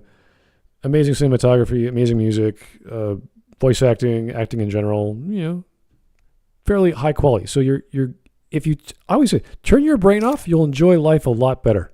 If you just turn your critical thinking off, forget about criticism and the concept of quality, or looking for something of better value, yeah, you will enjoy 95% of everything out there positively. No problem. I almost envy the normies, but I don't want a lobotomy. Yeah, well, that's what you got to do to enjoy things. Turn your brain off. No. When reports came out that X-Men 97 was the original program to debut on Disney+, grifters were fast to call X-Men 97 a flop. Which, flops don't get greenlit for a third season before the end of season 1, and don't get reported in Variety for having they do 5 million viewers in the final. Getting more seasons doesn't mean it's not a flop. Yeah, they don't base that anymore on quality or on viewer numbers. It's money. That's what gets you new seasons. Money. It's like, we order 3 seasons in advance. So regardless of how season 1, season 2 go, we're gonna get 3 seasons no matter what. Yeah, and lots of this is probably money laundering because we don't see the quality on screen. Even if you clean up the numbers for inflation, with these budgets, back in the day, you would have gotten Ghibli level stuff animation. I'm curious, and that's not what we get, because we've been seeing Netflix, I think, every other month kill popular, well-loved series for no reason we could see, and then they introduce a new project, and I'm thinking, why would they do that? What's the point? Everything's just remade with the ideology, with the propaganda, for 2 reasons. One, to make it into propaganda and spread that, so that people only see that. Second, to sully it so that nobody ever wants that, so that your memories of the original thing are sullied, so that even when you watch the original thing, you may still think of, and later they made that crap stuff. so that you move away even from the original. I am very... Which destroys the cultural piece. That is the culture war. That is the point of the cultural, so that nothing's left but the ideology. I'm very curious about Amazon Prime, simply, or whatever the Amazon series is called, or service is called, because 40K is going to be coming out this year or some year. I thought they scrapped it. Well, there's rumors that Henry Cavill was cut, but that's not confirmed, and he has been hyping that up for years. And he's like the perfect guy. He knows all the lore about. He can consume. He plays the game. It can only work if it's done with Henry Cavill and under the thumb of Henry Cavill. Anything that Amazon pushes in from this deranged socialist ideology makes it flop, and it's to destroy Warhammer. Well, it's the same issue with the other Amazon cases like Rings of Power, which I think it's the second season is done, or is it almost finished? I can't remember what's going on. That thing thankfully flopped so hard that nobody can even associate it with Lord of the Rings. But is it still going on? They went too far. They went too far with everything, so that even the sullying of Lord of the Rings doesn't even work because it's just a joke. Well, there's certainly some shenanigans going on with these streaming services, how much money is involved, and why they continue, not whether they're good or not. See, this is the argument from popularity or argument ad populum. We get this at least every other week on this channel, and it gets tiresome very quickly. So this is his only argument so far, is it's popular, therefore it's good. Okay.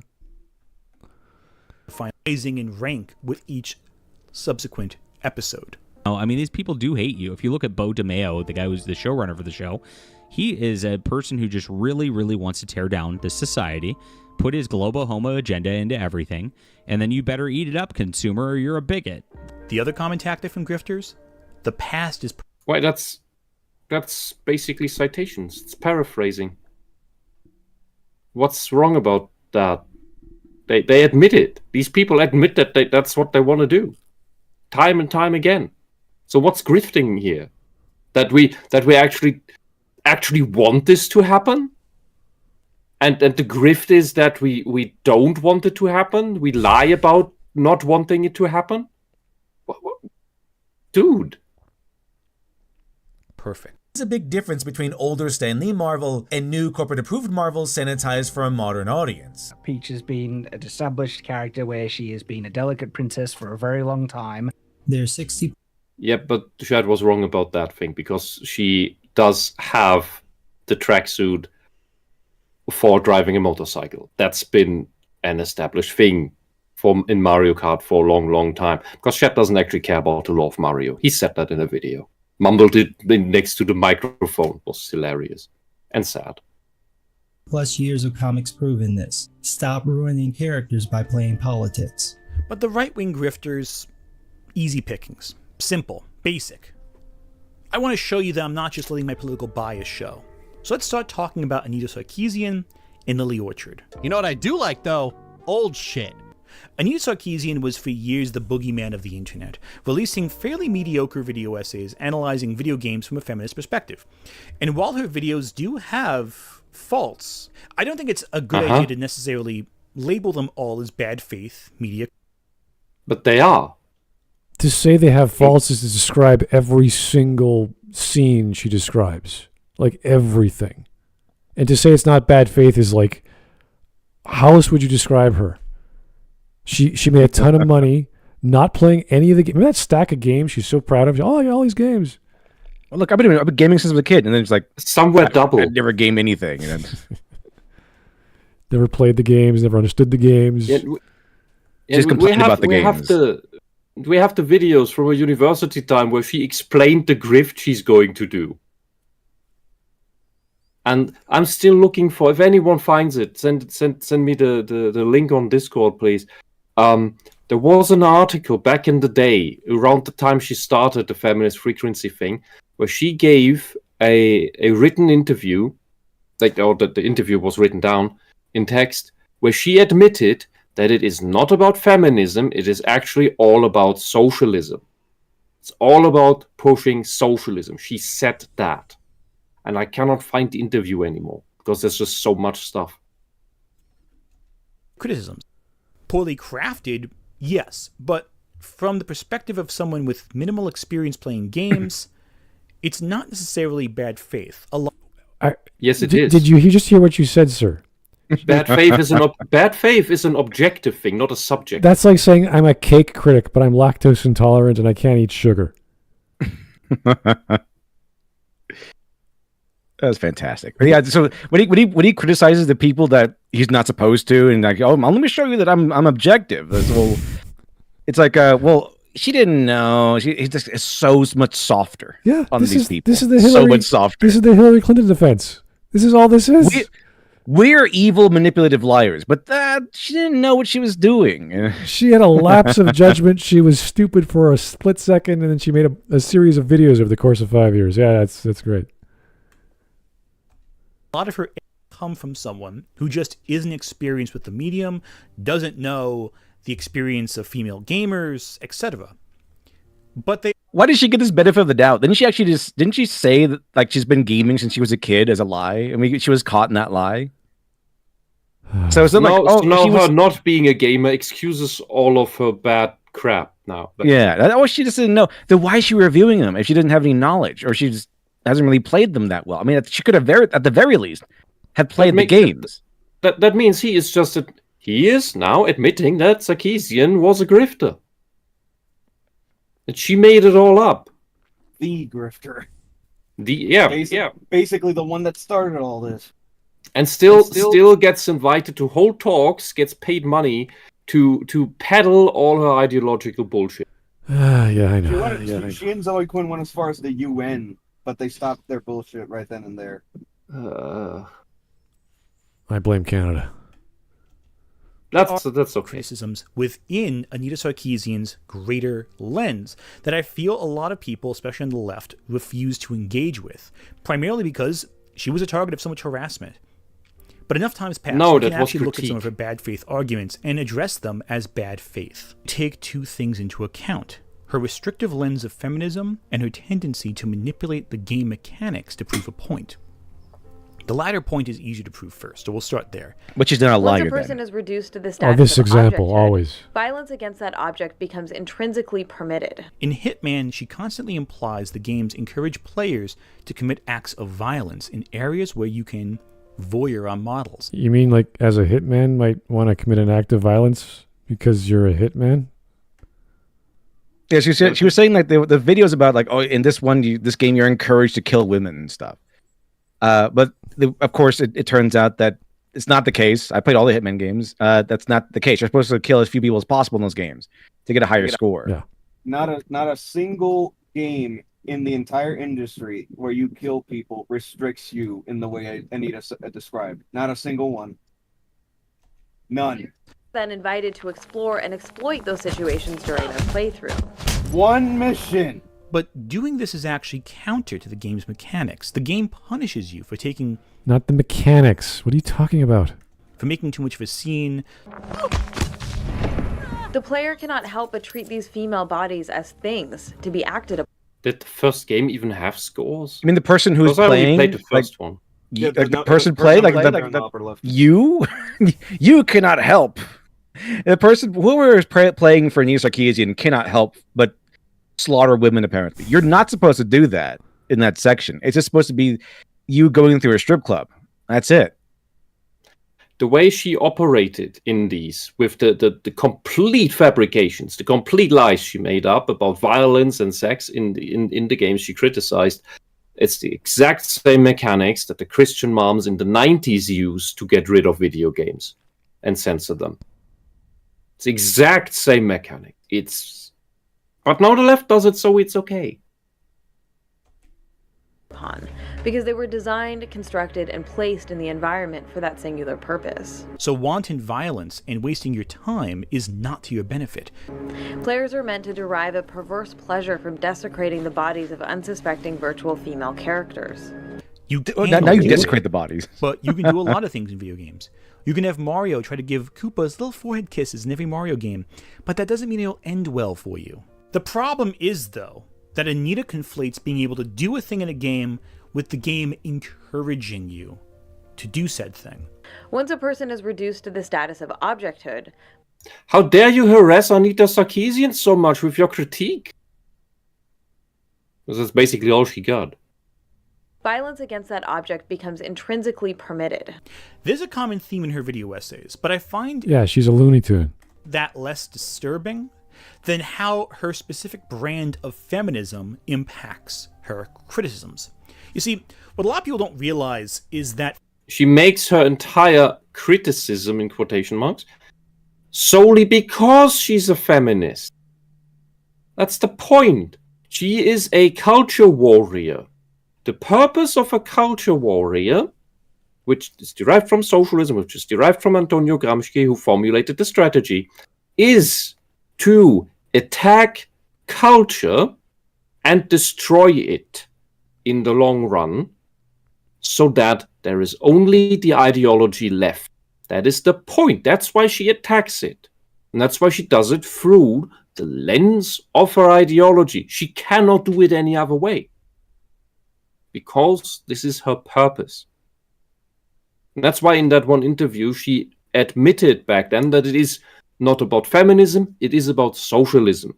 Because feminism itself was just a tool by socialism to wedge its way into that demographic. After they tried it with the workers, they then tried it with the women, they then tried it with the gays, with the blacks, with whatever, now it's the trans, they try it with anything they can come across. And they always sell out that demographic they allegedly they pretend to pander to. Well, they do pander to it, but I like the English word here. They just use and discard people. That's all they do, to get what they want. If you want to know more about what this ideology is actually about, read Stanislav Lem's Star Diaries, because he read it up and he wrote science fiction about it that got through the censors, because the censors didn't even understand what it was, because they don't know what the occult bullshit is that this ideology believes in. You have all the magical anti-science gender nonsense on flat earth level you have already in there. That was always part of it. They just went at the step where they could push that yet, because it moves step by step. Salami tactics.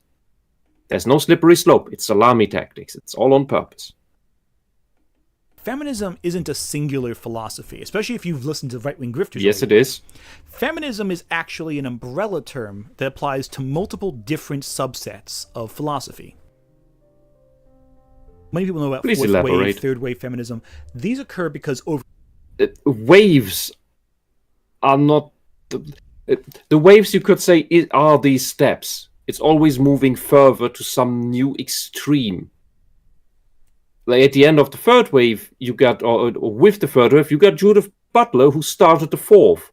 But her pedophilia was the same pedophilia of Foucault, of Derrida, and of Engels. Because it slowly moves towards normalizing that. Feminism is one tool of the ideology to achieve that.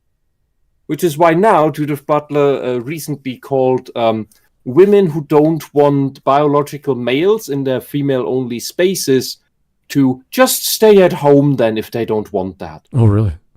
This is very liberating, yes. occur because people's perspectives on gender rights issues and etc. have shifted as new information becomes available and new discussions arise. It's responding to an ever-changing, progressive world. Gender identity has become a huge part of discussion. Yeah, the ever-changing progressive world, that is the socialist engine. Progressive is another word, like social justice, just means socialism. Progressing towards what? Changing towards what? Into what? Well, socialism, the communist utopia, the unreachable place. So we ever further move into the insane, deranged ideology, where science ceases, where reality ceases, where everything just becomes emotion and thought, and so that the material world that shackles us can finally be cast off. And we become as gods and join the creator god Yaldabaoth or some bullshit like that. It's occult madness. Okay. I couldn't write this crap. this goes beyond simply just what gender you're assigned. Aggression is a huge point as well, with several feminists in disagreement on whether women need to embrace or reject traditional feminine presentation, or if it's the individual's choice, that the person can choose how to express their own gender however they see fit. In case it's not obvious, I believe in that last point, that people should be able to express their gender however they see fit. You're insane. And so a lot of Anita Sarkeesian's... You can make an actual scientific diagnosis via brain scan, as well as genetic, for checking whether there are broken androgen receptors for these conditions. That the ideology claims, oh, we can't do that, that destroys trans identity. Because they do know that it's all just Munchausen syndrome that they encourage in people. They know they're full of shit. They know that their gender ideology is Lysenkoism, is flat earthery. But that's why they attack science and pretend to be science, because they have to replace that. Otherwise, it all falls apart. Sarkeesian arguments which are rooted in this discussion of conforming or rejecting traditional femininity. Are you kidding right now? You think this is what she goes through when she makes a video about video games? Gender roles? How feminine it has to be in a certain video game? She's not lying, though. Everything is honest with Anita Sarkeesian, even when she lies. This is like I do somersaults in my brain to think, how objective should I be today? No, you just say what's there. I find very troubling. Anita, in a lot of her videos, subscribes to a very particular form of feminism, one where pacifism, beauty, and intelligence are key distinguishing features. No. But she also regards anything assigned with traditional female presentation, like dresses or fluffy bows, to be negative, to be stereotypical, to be cliche. Yeah, unless she wears them. Which is an interesting female dominance hierarchy thing, where there are malicious women who discourage other women from using a pro-feminine attire, like makeup, like feminine dresses, like jewelry, in order to uglify themselves, so that they take themselves out of the competition. And that is what Anita Sarkeesian does, to the point where it worked so little that she married herself, or at least pretended to, while actually having a boyfriend that she didn't marry. At the same, it's deranged. This whole thing is just a mess. The game doesn't resort to clear gendered signifiers like a pink outfit or a pretty bow in her hair, nor does it present her gender as some kind of surprise twist like we see in the original Metroid. It should happen. Visual design and writing, Sword and Sorcery is subtle about asserting the Scythian's gender. As a result, she creates... Should always be as blatant as possible with the gender of the character. The reveal at the end of Metroid 1 was a genuine twist that changed the industry. Yeah, it was great. And from that point on, they worked with it, because that wasn't part of the original plan. They just put that in as a joke. But after that, they genuinely ran with it and fleshed Samus out as the character we know her now. That was the whole point with that. Yeah, with a great backstory. Yeah. A particular box for which things can be valid in her eyes as female rep, or invalid if it falls outside that box. Unlike the deaths of so many female characters in games which serve the purpose of fueling the development of male characters, the Scythian's death is tragic because her life had intrinsic value. I can't even parse what the clothes are supposed to be here. It's a horrible character design in pixel art, if you ask me. Is this some shoulder-free coat thing with 4 buttons at the front? Because what's the other stuff? And this trigger walking animation. I want to have like a traditional gender identifiers. That's the big thing. No, that's not my issue. I just think this is ultimately ugly, and the walking animation cycle is also just the German word is starken, the thing that storks do. That's really what they ultimately want. They want everything ugly. That's what the main goal they have, is to make everything ugly and androgynous. This is the pixel art version of brutalism. Kind of, yeah. Which, if you don't know, in the audience, brutalism is an architectural form they invented specifically to destroy the human spirit and will to live. Just look up, open a browser, do the image search, and enter brutalism, and you get the wonders of socialist architecture. And then imagine living in a town made of that. This means a ton of beloved characters are arbitrarily criticized for falling outside her particular parameters, especially Nintendo characters like Princess Peach, Princess Zelda, and even Samus Aran. Consequently, the trope robs women in peril from the opportunity of being the architects of their own escape, and therefore prevents them from becoming archetypal heroes themselves. They don't have Disguised to as be. chic, What Zelda has a specific purpose in the whole story. She is one element of the Trinity, of the Triforce, which is the standard Trinity, not the Christian Trinity. That's the one that works completely different. The standard Trinity is creation, maintenance, and destruction. In the Zelda Triforce, so in Hinduism you have Vishnu. Brain fart. Shiva? What's the other one? Yeah, Shiva is the destructor. Brahma. Brahma creates, Vishnu maintains, Shiva destroys. So that there can be more space for creation. And the Triforce does the same. It is courage which creates. It is what brings forth the word. It is the breath of life, Numa. You have wisdom, which is Zelda. She is the old kingdom. She is basically that which sorts what to keep, what to discard. And Ganon, which is power, would be destruction, would be logos. So Zelda is ontos.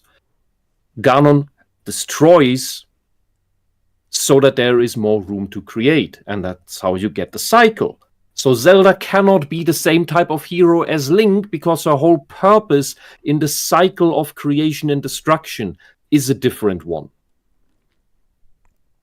But try to explain that to a pretentious ideologue retard like Sarkeesian. I was also going to say that whole thing is also why, starting with Ocarina of Time, Zelda's had a major role in the climax of every major installment except for Majora's Mask. Oh yeah. Yeah, because she was not in that. In one flashback, and that's it. But other than that game, she's had a role in the climax of every major installment. And it has nothing to do with her gender the same way it has nothing to do with Link's gender or Ganon's gender or... In that case, it involves their role in the big cycle that's part of the lore of that series. Suavemente. she is an active participant in the adventure, transforms back into her more stereotypically feminine It's not form very as active. Zelda. She's captured within 3 minutes. Her rescue That wasn't very active. She wasn't hiding her whole life.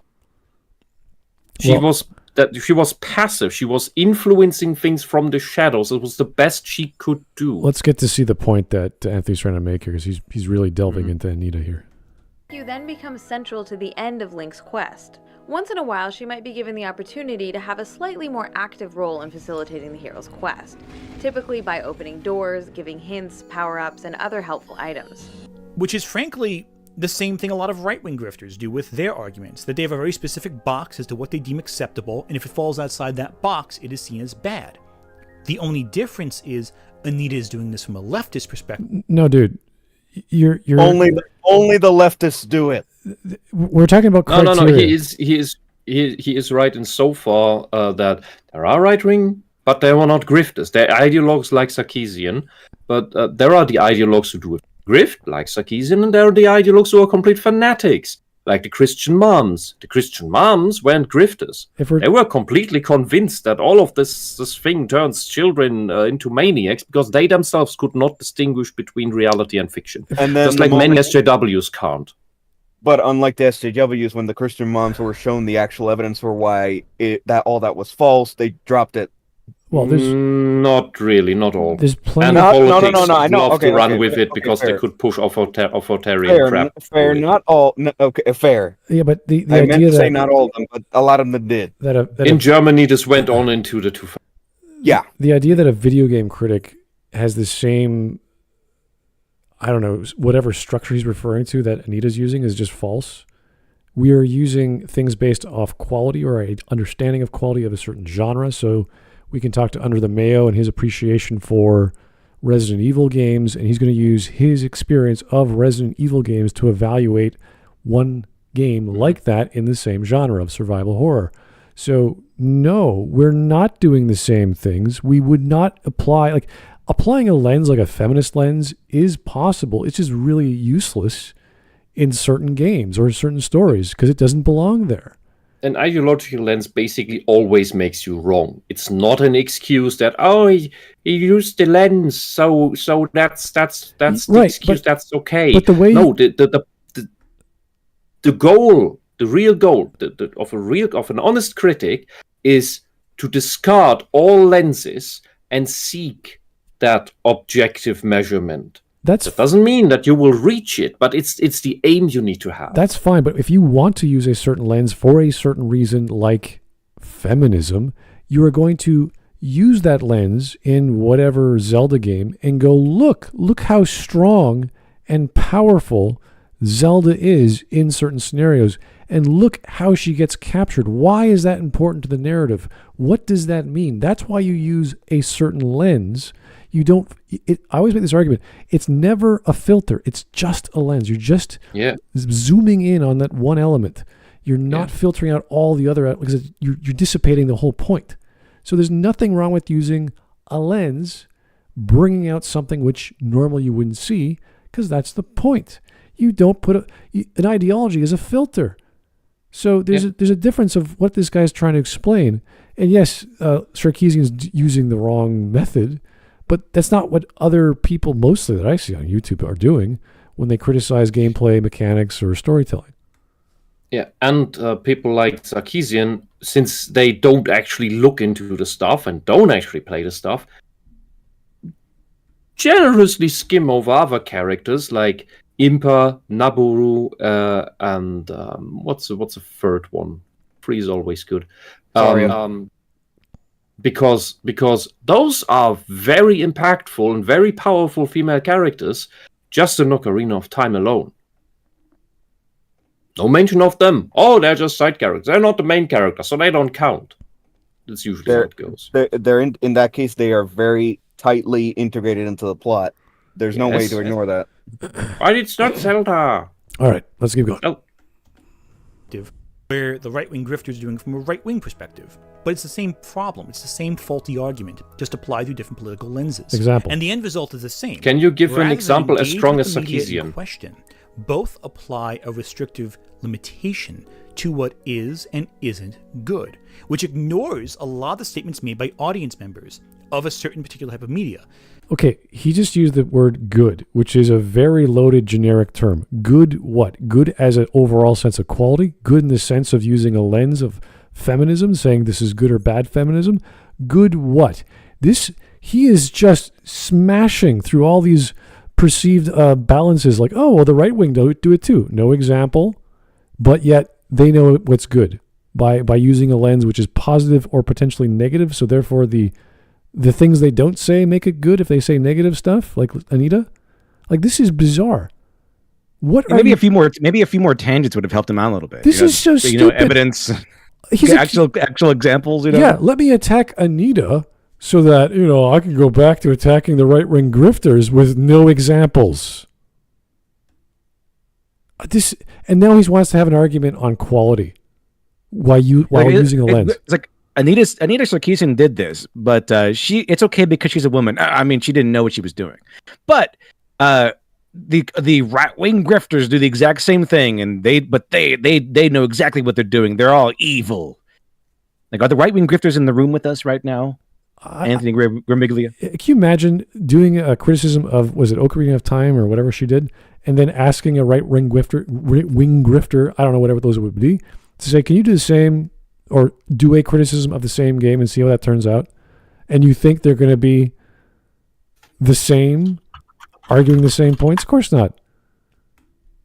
Like, what? Give me an apples to apples, sir. You can't just say, well, on this political spectrum, they would do the same. It's like, no, they wouldn't.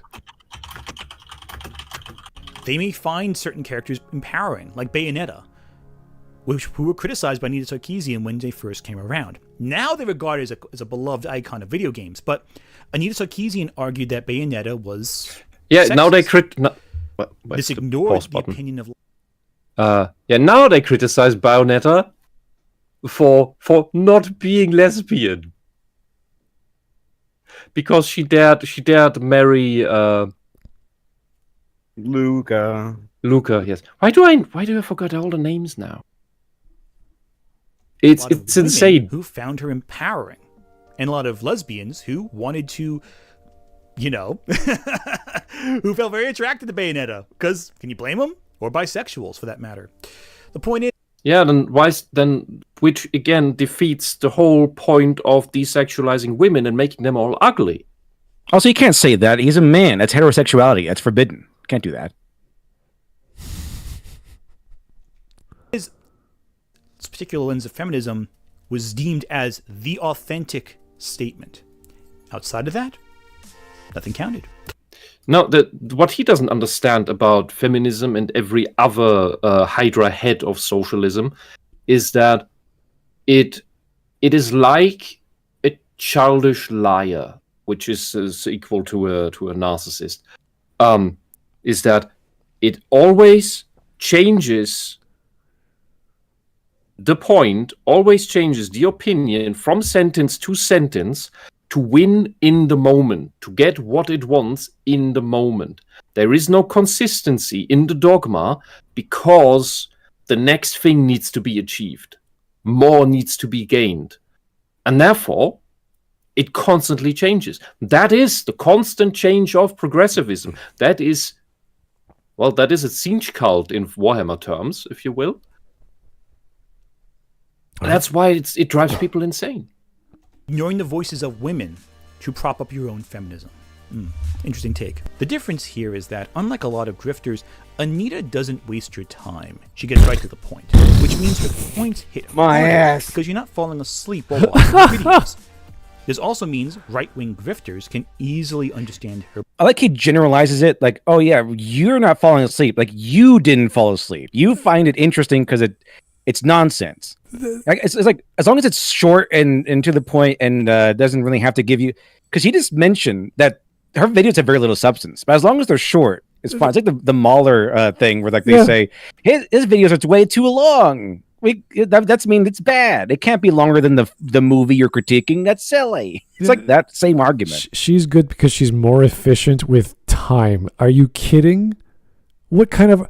This is like saying I found 20 different reasons why this thing is horrible, but I have to explain it in 2 minutes. I don't have enough time to explain this gigantic pile of crap within the time allocated.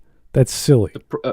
As a buddy of mine said years ago, the problem with these things is that it is somebody covering your house in horse shit from a fire hose, and that only takes 5 minutes. But you having to scrub all that shit off and clean your house, that takes days. And all of these horrible products, the horrible Disney Star Wars, all these nonsensical lies from look at this evil grin. They take forever to untangle, unwrap, and counter argue with evidence that you all have to pull together, because it is very easy to just spout a lie. It's very difficult to disprove it. Points. That's what Anita is clear, concise, and that makes her perfect for rebuttals because she's always saying something. Every few seconds, there's a new piece of content to create. Every few seconds, there's a new lie that takes 5 to 10 minutes to debunk. Wait. This is his argument for not covering LitDev because he has so many points and they're so hard to follow and they're so long and there's so much. But he just admits that he's a midwit who can't understand long sentences. Way too many references and pieces of evidence. Who cares? give me fewer pieces of evidence and more complaining. That's it. This is opposed to your average right-wing grift video where you can literally cut out 70% of their words and lose nothing pertaining to the central argument. In fact, a lot of the times you can cut out 70%. Which he doesn't. He doesn't prove any of that. Most of this video is us having to take his word for it. It doesn't give really all that much evidence at all. Yeah, all he had to do was randomly go to, I don't know, 3 points in your video and listen to it and go, that's superfluous, and go to the next one. Oh, that's not very important. Like, you'd have to prove that, right? You have to actually get the content. But that would be work, I think. And can't really do work on these videos. Here's Anita, who I disagree with, whatever, structurally. But I agree with her technique. You're like, okay. I disagree with her now that it's safe. Now that everyone hates her, yeah, that's great. And them out repeating the same statement. For Lily Orchard, who has never heard of a central thesis she can stick to, and always goes off on long, rambling video essays where she completely misrepresents the target of her criticism and delivers several personalized insults for people she deems lesser than her. Becky's not very smart, tried to do one thing, smashed her face into a wall, whatever, I get it. Because nobody who watches Utena as an adult sees a revolutionary step forward in gay rep and anime. What they see is a fucking mess. There's no way around it. This makes him come off like a fucking asshole. Yeah, well, that's just like, your opinion. A lot of you are probably wanting me to go into the personal accusations against Lily, but if we looked into the accusations made about half the grifters we've discussed so far, we do. Here we go. Here we go. If we go into the okay, so I'm not going to go into the accusations made against Lily Orchard, because if I go into the half of the accusations made about all these right-wing grifters, shows Nick Recada's arrest record. Do you know the part of the video in which he covers Nick Recada? It's none. This is the only time Nick Recadia gets mentioned, and he uses Nick Recada's crimes, his arrest, to paint the rest of us in an ambiguous light. Like, oh, I guess because this guy did it, this guy he didn't even cover. I guess they all have cocaine charges. I guess what's Shad hiding the fact that he got arrested for meth once? Like, that's kind of what he's doing right here. It's very scummy. It's very scummy. This is like Nick Recadia is a classic tale of a fall from grace. If we do a whataboutism, man, would we get a mountain of sexual harassment, abuse, and pedophilia charges and convictions on the socialist side. Holy carpet fire. The contrary is negligible, at least in comparison. I'm not even sure what Rekieta has to do with any of this. He's not a critic. He's nothing to do with this. Nothing at all. He's not even in this video. The only time he brings him up is here. He's Nick is evil because he dared cover the Rittenhouse trial and the you're kidding me. Vic Mignogna and the Depp trial, and he defended Vic Mignogna, Depp, and Kyle Rittenhouse. So he's hated by these people. Also, but the thing is, he's trying to defend Lily Orchard by putting up Nick Recada's arrest and painting us all with that. So that, okay, well, if I have to go after Lily Orchard's accusations, and I have to go after everyone, and therefore that would take all day because they all have cocaine convictions and stuff. Oh, great! What a scummy thing to do. I'm not even sure what we're talking about anymore. Now, Lily Orchard is unique. She writes her scripts in stream of consciousness, which is just when you write your thoughts as they come to you. It's a rant, essentially, where she just says whatever comes to her mind. And sounds there's no like editing him involved. There's no secondary thought. There's no point where she goes, okay, hang on, stop me. Bill of Garbage did that too, by the way. Or structure this so I'm proving my thesis or tying back to my core ideas. It's just stream of consciousness. And she's admitted this. This is not like a fake. I'm not lying about her. That's what she says. She sustains herself on pure frustration with media, adhering that all media must conform to her very specific, very rigid perspectives. And what are these perspectives? I couldn't tell you. I don't know them specifically because it feels like she contradicts them every other video. What she says in one video does not apply to another. It's whatever she just like feminism likes. And her criticisms aren't always grounded in the media itself. In fact, often they are completely divorced from the media, where she confuses fan canon and her head canon with what's written in the text. Yeah, that's usually our critique of all the SJWs that's what they do. That's the problem. They're insane. Watch the Pokemon review and her own made-up strawman arguments that she's fighting against. Whatever she personally likes is elevated. Whatever she does not like is demonized. It's either the greatest thing of all time or the worst thing of all time. No nuance, just extremes. Even if she... Yeah, that's black and white thinking. That's projection. A lot of projection involved there. You're basically checking all the boxes for narcissistic personality disorder, as we could for a lot of these people. These are not official diagnoses, but there are a lot of boxes ticked. You know, after we pause this video and I'm thinking about what you said, it's complete nonsense. Especially the defense of Lily Orchard. Absolute nonsense. It's hard to follow. I'm just like, what are we talking about now? He is himself just going stream of consciousness. That's why I so often called out projection, and he's now going on that, accusing others of it. He's not seeing the beam in his own eye. Even if she has to make stuff up about the work she's criticizing to prove that point. But if you were a gay 13-year-old back in the 90s, this show and bootleg copies of Sailor Moon were all you had. And so you'd covet those things and never really think critically about them. Hell, most of the topics people claim it covers aren't actually in the show. It's in Adolescence of Utena, basically a movie rewrite that came out later. The worst of this is with Steven Universe, a series she brings up multiple times in about 80% of her videos. This animated series broke ground for queer rep in media, and yet the way Orchard discusses it, you'd think Rebecca Sugar personally came to her home and melted her My Little Pony collection with a soldering iron. All it needed was a writer who knew what the fuck they were doing. Sorry, did I say knew what the fuck they were doing? I meant decided to actually put in some work that day. This is why Steven Universe thought nothing about taking a story regarding dysfunctional family dynamics and just throwing Nazis on top of it. Steven Universe likes to pretend it's weaving this intricate plot web, but like most stories, they're making it up as they go along. But presumably Rose had a secret identity was scribbled on a post-it note somewhere, and this is the only place where it feels like they thought about that. That is actually correct. I hate to say it, but Orchard is correct on that. The one good take Lily Orchard had on anything that was on Steven Universe, I swear to God. We always make this assessment with these really strange YouTubers. They're a broken clock. They get it right sometimes, and when they get it right, just like how the one good take Synthetic Man had was on the Ragnarok crap. Right. I swear. Same thing. We even criticized that, how bad his take was, but yeah, his major points were all accurate. Yes. Many of her specific arguments have been rebutted by more patient critics. All of Lily's arguments are extremely biased and rarely rooted in any tangible evidence in the source material. Lily's criticisms are often that is such a horrible avatar.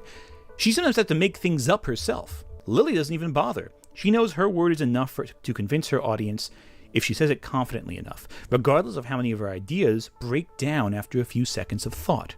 Magneto's new-ish backstory is pretty bog-standard sympathetic villain fodder. Namely, heroes plead to the moral sensibilities of an oppressor, and trying to end systemic discrimination by force is a bad, naughty thing for meanie poos. It works if it's done well. But I'll pay Lily this compliment, just this one. She's not boring. Her energy levels and enthusiasm... Isn't this kind of like his perspective, like his opinion? Like, I would find Anita Sarkeesian and Lily Orchard boring. It's like, well, this person isn't boring, but all the people that you like, all these right-wing grifters, they're boring. Yeah, this is boring. Like, let's say I was criticizing you, and I completely disagree with your take on one of my favorite things or whatever. But because I respect you, I got to say something positive. I was like, right at the end, well, he's a smart guy. He knows what he's talking about. Even though I disagree with everything you said. It's like, wait a second. That's the silliest. Like, it's like a Norm Macdonald joke. Like, I'm just bashing the shit out of you. I was like, yeah, he's a good guy. He's a good guy. He's good. It's pretty good. Pretty good. For the even if it's all nonsense. put her in a different league of grifter. One that... What are you talking about? This city deserves a better league of grifters.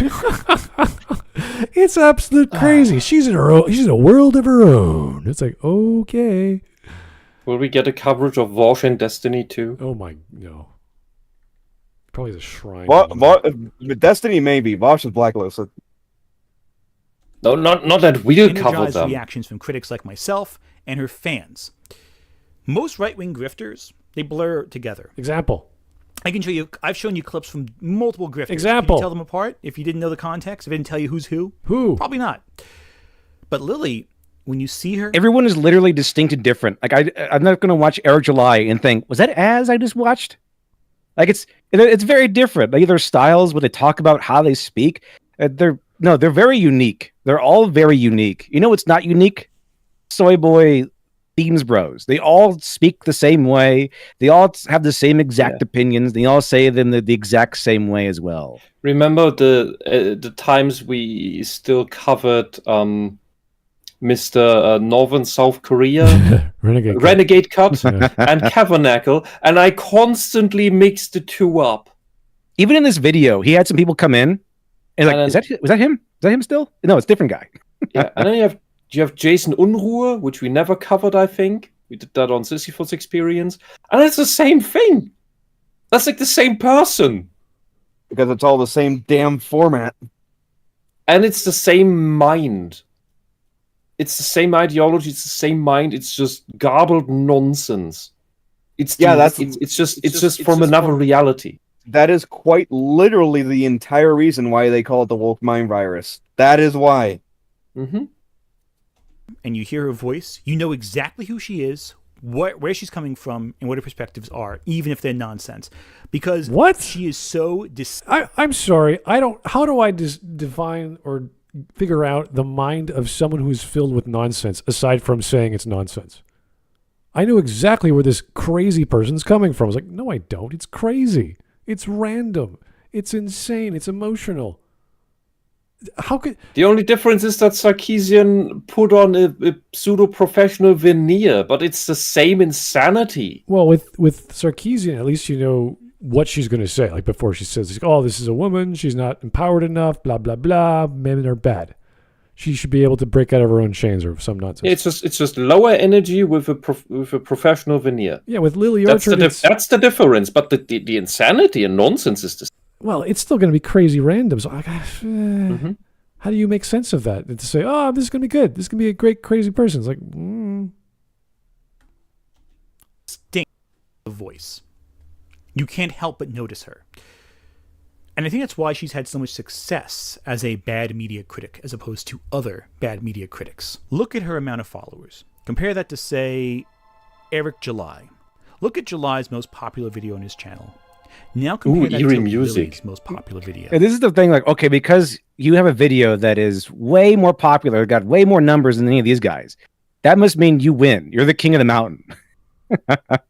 That's like a really strange, arbitrary, like line to measure from. Like, what if everyone gets more consistent views? What if people like these people better, have more influence, more reach? I haven't heard Lily Orchard in forever. I haven't heard that. It's a name I haven't heard in a long time. But I remember Eric July. I know him. Yeah. Now look at the divide in run times. Think of how many hours people have spent watching Lily Orchard. There is a titanic... Also, it's not just about views all the time. It's also about watch time. That's a really important factor. Gap Orchard's success and theirs in this regard. Because even among bad media critics, there is a tier list. And most right-wing grifters are in the shadow of Lily Orchard. And that's actually deeply upsetting, actually. Why am I pointing this? I feel like a lot of people who like watch Heels Before, as Eric July, Nerdrotic, I feel like a lot of those people don't know Lily Orchard or forgot. I don't think any of them are living in the shadow of Lily Orchard. I'm pretty sure that's not the case. And some people watch this stuff just for the insane crap. Like, if you were to tell me that, oh yeah, Nerdrotic is totally living in the shadow of Lily Orchard, I'm like, that's stupid. That's ridiculous. No, that's not the case. You just ask, who? That person still exists? Yeah, who? It's like Why do they're still around. Yeah, the thing with Sean and Jen, who cut off the Jen part, who was the dumbest, slowest SJW, who even on double speed still sounded slow and still does. And at some point, the algorithm changed and pushed his videos to millions. There is no substance in there that justifies millions of people watching this guy. That is solely YouTube actively pushing him. The same could be for the case for Lily Orchard. Who the fuck knows? We don't know. We don't know how the people at YouTube manipulate the whole stuff. Undoomed, for example, at some point, he did absolutely nothing different, and suddenly his view count cut to a tenth of what it was. Also, I would have to mention that Nerdrotic and Critical Drinker, the other person he mentioned in this video who was apparently terrible, they both appeared on Piers Morgan recently. I think they both appeared on like Fox News or something. Also, what has Lily Orchard done recently? They had so Nerdrotic and Critical Drinker are reaching these mass like media audiences. They're talking on actual shows, like actual like news shows, like those syndicated shows, millions of dollars sometimes behind these shows. Where's Lily Orchard? Are they still under the shadow of Lily Orchard at that point? Like, I don't think so. I doubt it.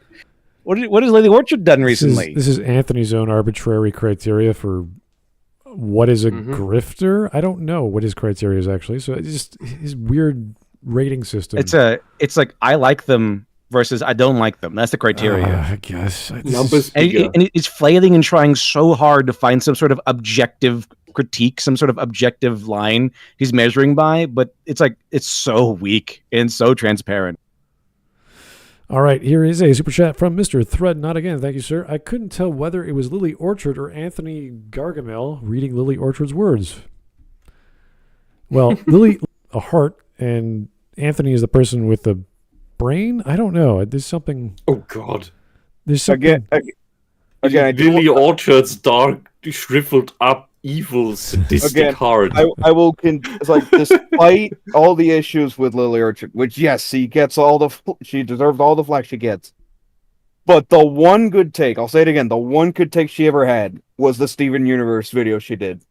Exactly the clip that he showed. Yeah, the most accurate reading of that show I have ever seen in the entire time that show has existed, I swear. Everything else, hot garbage, but that one thing still holds up. I swear to God. That's what he's shown the most of her. Media criticism, or worse, simply put, it allows people to stop thinking critically. A trend to notice online is that people will echo what their favorite personalities say. And if you watch, say, Lily Orchard, you'll probably agree that Steven Universe is pro-fascist. If you watch Ethan Van Sciver, you might argue that Marvel Comics is secretly controlled by a lesbian Illuminati. But the problem is that... I like how he mentions that, but he didn't show one single example from Ethan Van Sciver. You have to take his word for it. It's like every other argument. You have to take his word for it to believe his argument. He showed nothing from Ethan Van Sciver, so you have to say, "Oh, I guess that's what his argument is." Now, it's sort of like that, but it's also partly a joke. Like he jokes a lot. He has very dry humor. So, without actually seeing these videos and these examples, it's like, "Oh, guys, so I guess that's sure. That's a psycho thing to do. Sure, that sounds like them."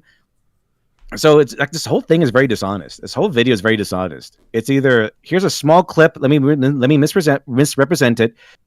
Here's these people that I'm supposed to be agreeing with, but now that it's safe, I'm going to disagree with. And also, they didn't know what they're doing, so it's okay. They weren't actually lying. And here's Nick Recado's rap sheet, which apparently applies to all of us.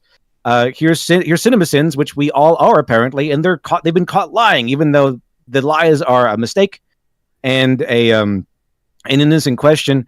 And that's what it boils down to. That's what it boils down. Also, here's Ethan Van Sciver. He tells you that Marvel's being run by horrible lesbians. What? Proof? Evidence? An example? Nah. Take my word for it. This is what a shambles of a video. And that's a right-wing grifter, I assume. He didn't define what that is. He didn't describe it. All we saw was a bunch of Gina Carano before and after videos. And I was like, what does that mean? How does that work? for that matter, what is a left-wing grifter with Anita? We know what Anita is, but he didn't describe it. It was just this... He makes the same mistakes that others make. He assumes that we know what he means. Yeah. Because he knows what he means. By doing that, you're actually not... You're just echoing what someone else told you to say. And you're not coming up with your own answers.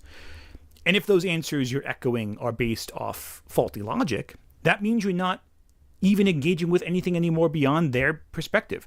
You're helping create an alternate reality where art and a fake version of said art exist in tandem. And if you don't believe it, consider the Mandela effect.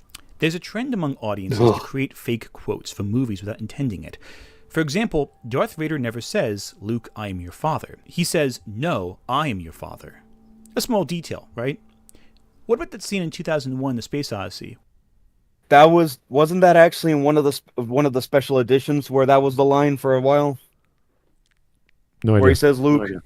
I know the line was, "No, I am your father." Yeah, but it wasn't in one of the later re-edits where they changed it. It could have been. I don't actually know. I believe that's the case. That's where that whole misconception came from, because it was changed later, but then it got reverted. But the whole saying is, it's way better out of context if you're discussing some of your friends to say, "Luke, I am your father," because if you say it accurately, it doesn't make any sense. Like, "No, I am your father." It doesn't make any sense. Yeah, exactly. He's trying to get to the Mandela effect, implying that we listened to one of these people and then we're going to say it as truth, which is, I guess, what people do. I don't know. Who does this? I'm sure people do it. I just never experienced this with any of LitDev's videos or any of mine. What he's confusing the Mandela effect with primacy effect. Maybe the Mandela effect is where you hear something about reality, about history, and then think, "Oh, I thought it was the different thing all my life, so I must have switched timelines."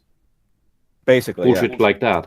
While the primacy effect is the first story, the first version about a thing that you hear that primes you, whether it is the truth or not, and anything that comes against it, whether truth or lie, then it comes at a disadvantage. It has to fight that fortress, because the primacy effect is this is reality, and now you have to disprove this. Yeah, that is why liars, real grifters, are very keen on shitting out their lies as fast as possible. That is why propagandists and evil governments try to get out their bullshit versions of things as fast as possible, because they are consciously aware of this effect. Yeah, the primacy effect is used in association for memory. Like if you recall a war never changes, too many humans, not enough people, not enough resources or land to go around, your brain goes, "That's too many words. I can just say, too many resources, or not enough resources, too many people." So my brain recalls it. But you actually watch the Interplay Fallout 2 intro, it'll say it again. Whereas the Fallout 1 also has a different interpretation of that line as well. So we know we know the meaning behind the sentence, and our brain simplifies it to make us remember it easier. But in reality, it's different. Fine. Why he's teaching us the Mandela effect? Fine. They say, "My God, it's full of stars." Everyone quotes this scene, but it never happens in the film. This is what they call the Mandela effect. It's when you remember something happening that didn't actually happen.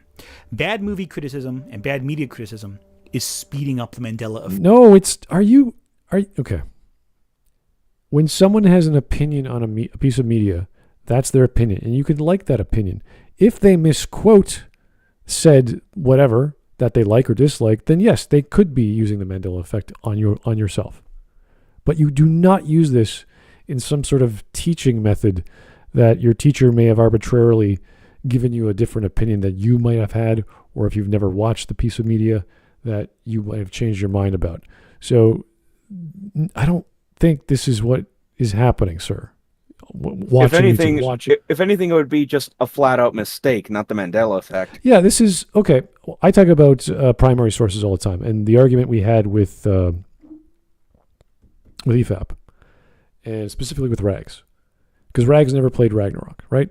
And we made the argument, well, if Rags never played it, he doesn't know what he's talking about, right? It's like the whole thing of like, I've never played it, I'm not going to play it, but I can still praise it. How can you do that when you have nothing nothing under your belt in terms of that? And he was watching Mahler play his Let's Play or whatever it was. So imagine the best he could do is praise the visuals and the sound design. That's the closest, and the writing. That's it. But the actual game, he cannot say a damn word about. Exactly. Which are all not things praiseworthy. Well, okay, but let's say I don't know a video game and I watch LitDev play his favorite game ever, right? And it's a Let's Play. And while LitDev is playing his favorite game ever, whatever it is, he's like, this game is awesome. Look at me do this thing. It's so much fun. It's so cool. And every time he does something, he gives me a positive feedback like, this is good. This is a good thing. So me, not knowing anything about the game, I'm listening to a guy I trust, must be an amazing game because he said so. He's saying it over and over and over again. That's what essentially, I could argue, happened with Rags. He didn't pay attention. He's watching a Let's Play. It's not a quiet Let's Play, which I always use in my videos. I do my own recordings or I get someone else's, making sure they're quiet. I want a primary source. I do not want a poisoned well. I do not want a bias. I don't want anything in the way. Because I'm going to trust my friend or a critic that says this is good, this is good, this is good. Oh, it must be good. I still find it funny that Mahler started playing some of the lesser-known God of War games after we did the coverage of their take on Synthetic Man. Oh, really?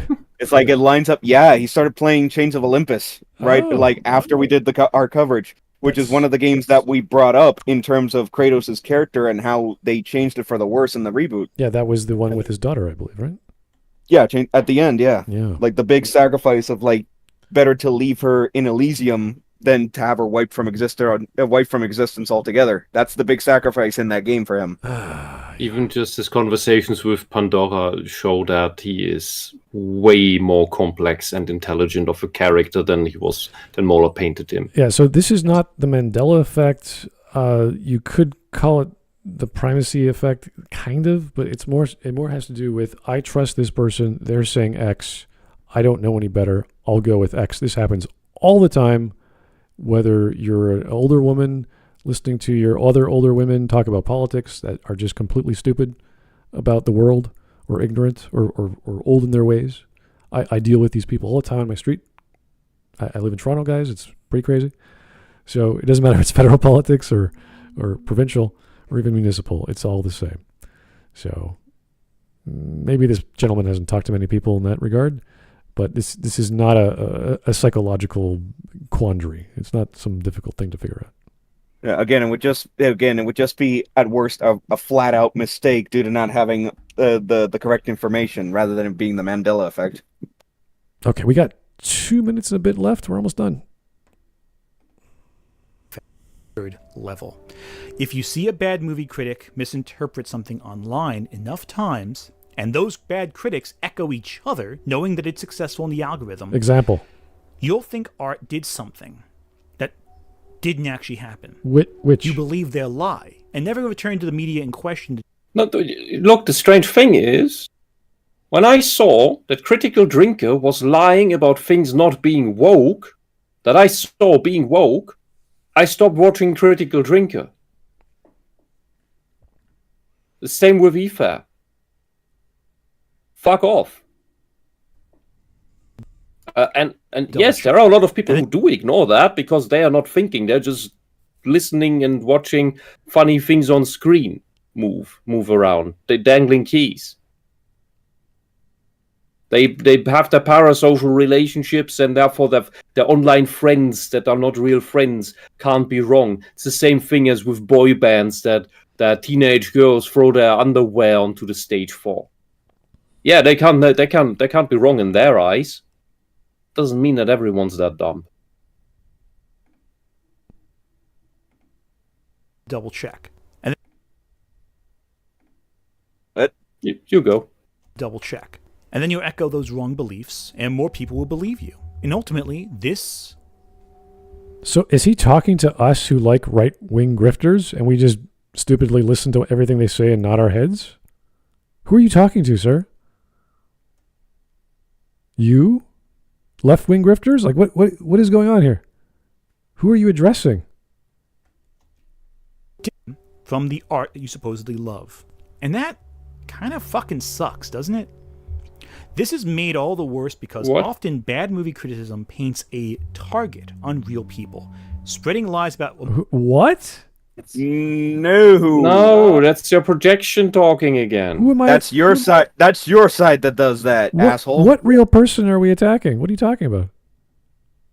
Who are we? I mean, if I say Lucasfilm sucks, or I don't know, some Star Wars film sucks, and I say the director sucks or the writer sucks. Yeah, what's the target there? Who? I don't go after and go on Twitter and say you suck. Everyone should follow me and say you suck. No one's doing that. What is this? We can't say people suck? We can't say writers suck? Sure we can. It's illegal. Neil Gaiman's not a god. He gets lots of things wrong. It's stories, entire plot lines repeated over and over. He would do nothing. Yeah, well, if you're talking about Neil Gaiman, it's like what was it? It was Ocean and the Lane and Coraline. It's kind of the same core where the new family moves into a house and shenanigans happen. And so he repeats things, and he's not perfect. No one is. It's all mythology over and over. Yeah, it doesn't matter which one. You know how much I love Neil Gaiman, but I will still critique Gaiman. Yeah, it's every famous or every well-known writer that I've enjoyed. You catch a pattern after you read like the third or fourth book. You're like, wait a second, what's going on here? Why are you spacing these books out over the course of 10 years? This is the same book from 10 years ago. So yeah, no, there's plenty of bingo cards out there for very famous writers. Movie slandering a person, a real person, and blaming them for perceived faults that don't actually exist. Wait. I can't attack Kathleen Kennedy for being Kathleen Kennedy, an executive of one of the biggest entertainment companies in the world, for sucking? Why not? You can't criticize Anita Sarkeesian, but have to be slandered by her because she's totally the victim? I can accuse people of anything I want. It's a free country, buddy. If I'm wrong, prove it. I can be emotional just like anyone else. The difference is we know who calls the shots, and those are the executives. I can accuse Bill Gates even though he has nothing to do with Windows. He is the symbol of Windows now. But now he's doing other crazy shit. So I can accuse... In Africa. Let's not get into that. But yeah, we can do all kinds of accusations. And if someone up top was not involved, prove it, because they're the ones in charge calling the shots. I don't see why we can't criticize our overlords. How dare you criticize the people in charge of the government? What are you thinking, citizen? Where are your papers? Or highly exaggerated? That's far worse. Why? I ultimately don't care if you like or dislike The Last Jedi. I won't lose sleep over it. But you know who will lose sleep over your harassment campaigns? The actors involved with who is doing harassment campaigns? What are you talking about? We don't give a shit about the actors. We criticize the product. The people doing the harassment campaigns are the cancel pigs who destroy people's lives and reputations with slander. Those are the left-wingers. What happened to... Those are the socialists. That is Antifa. What happened to Gina Carano? They want people dead. They openly say that they wish violence and death upon people who do not agree with them. Antifa are the fascists. I seem to remember... Oh, but they have anti in the name. It doesn't matter. It's simply the lie. Well, I seem to recall Gina Carano losing her job simply for retweeting or re-Instagramming a comment about something that was true about the idea of people ratting out their neighbors during World War II in Germany. That was it. Yeah, of course, and they went crazy about that because that's what they actually do. They don't want to be called out on the vile stuff they actually do, and that's not a recent thing. They've been doing this for 100 years at the least.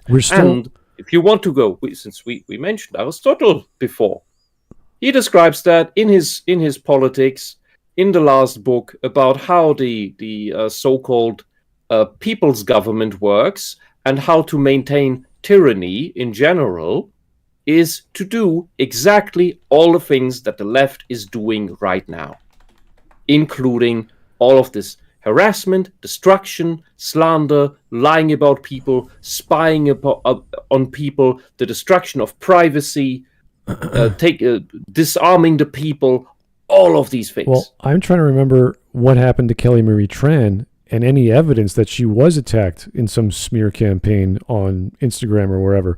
We still don't have any evidence that people were doing that. That pretty much didn't happen. But that was the accusation. She stopped her Instagram account or whatever, and because people were attacking her, and you're like, okay, that's horrible. Where is it? Let's see it. We can't. So here we have examples of people who are not left-leaning or whatever, losing their jobs because they said something which has nothing to do with criticism or media. They were just talking about the war, which seems like a thing you could do in a free country, and they lost their job.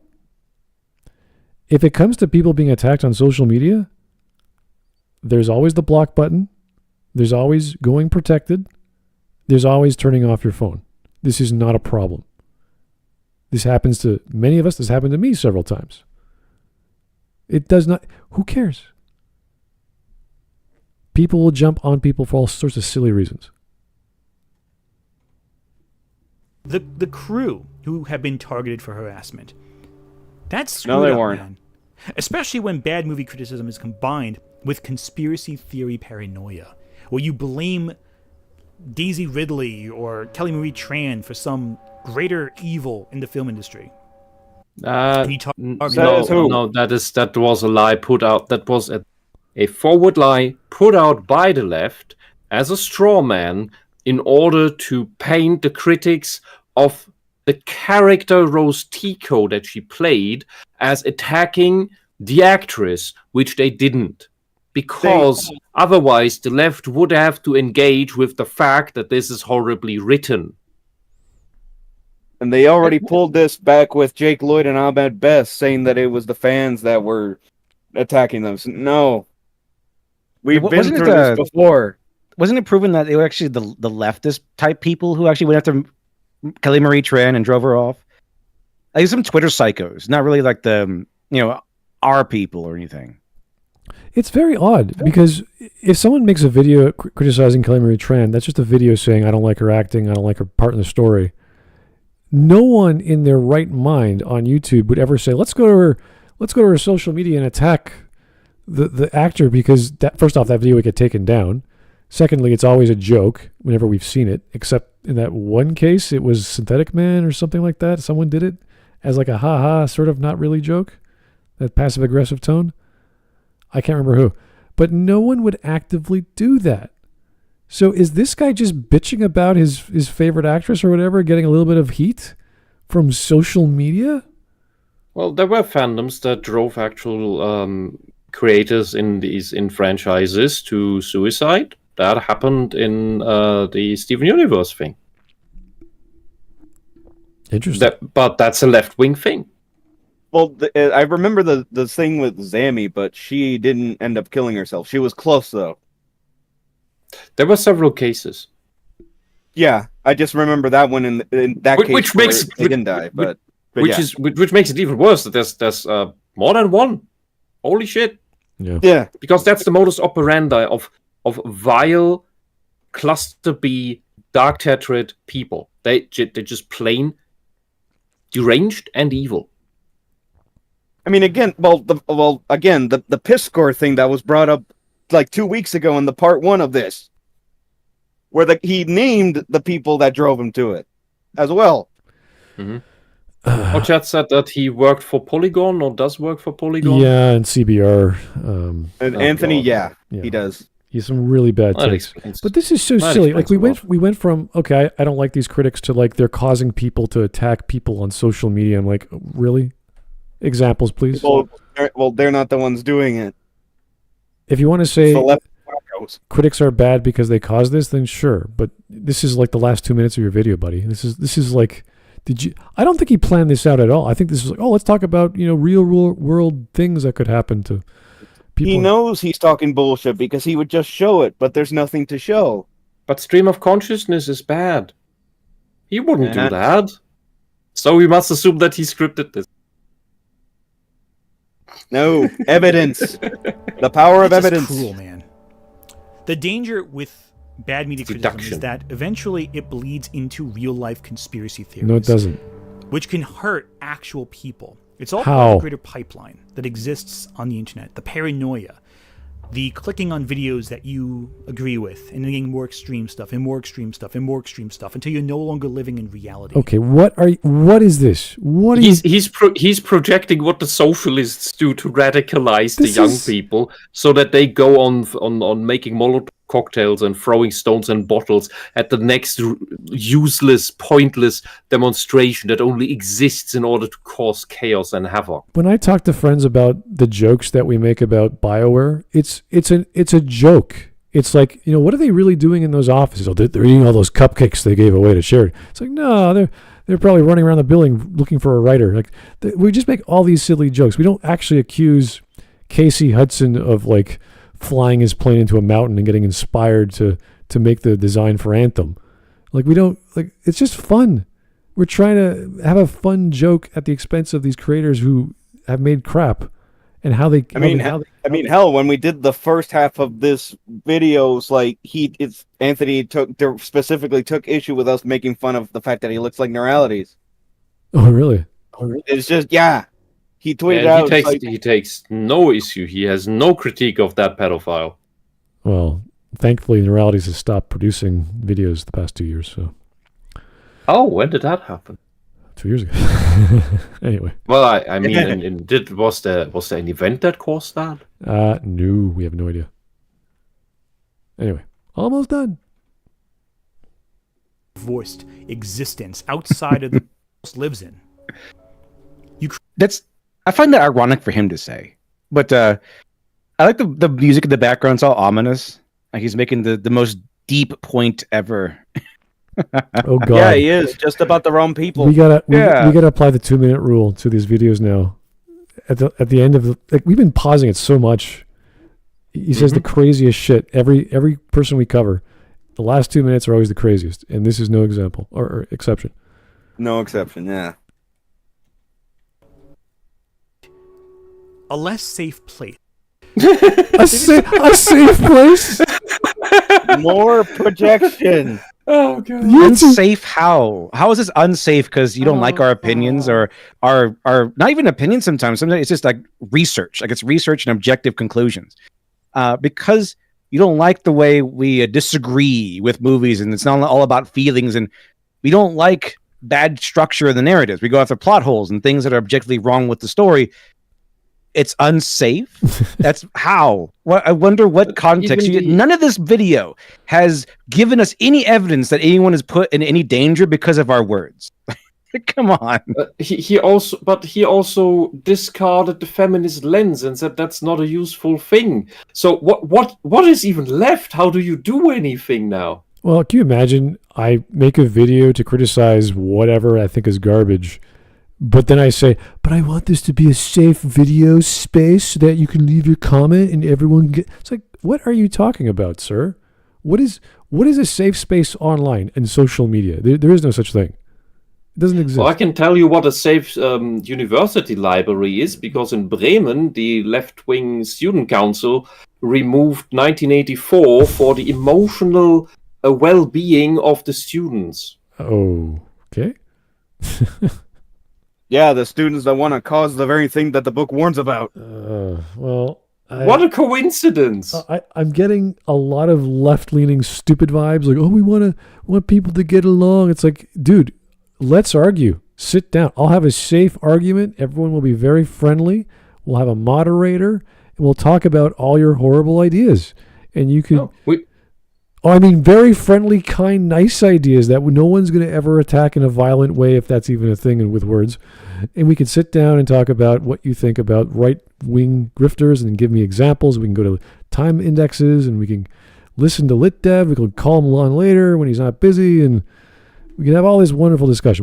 We can clear this out so you understand where we're coming from, or where even you're coming from. Because we're a bit lost right now. I'm not sure what to make of this video anymore. Man, we'll get everybody get along.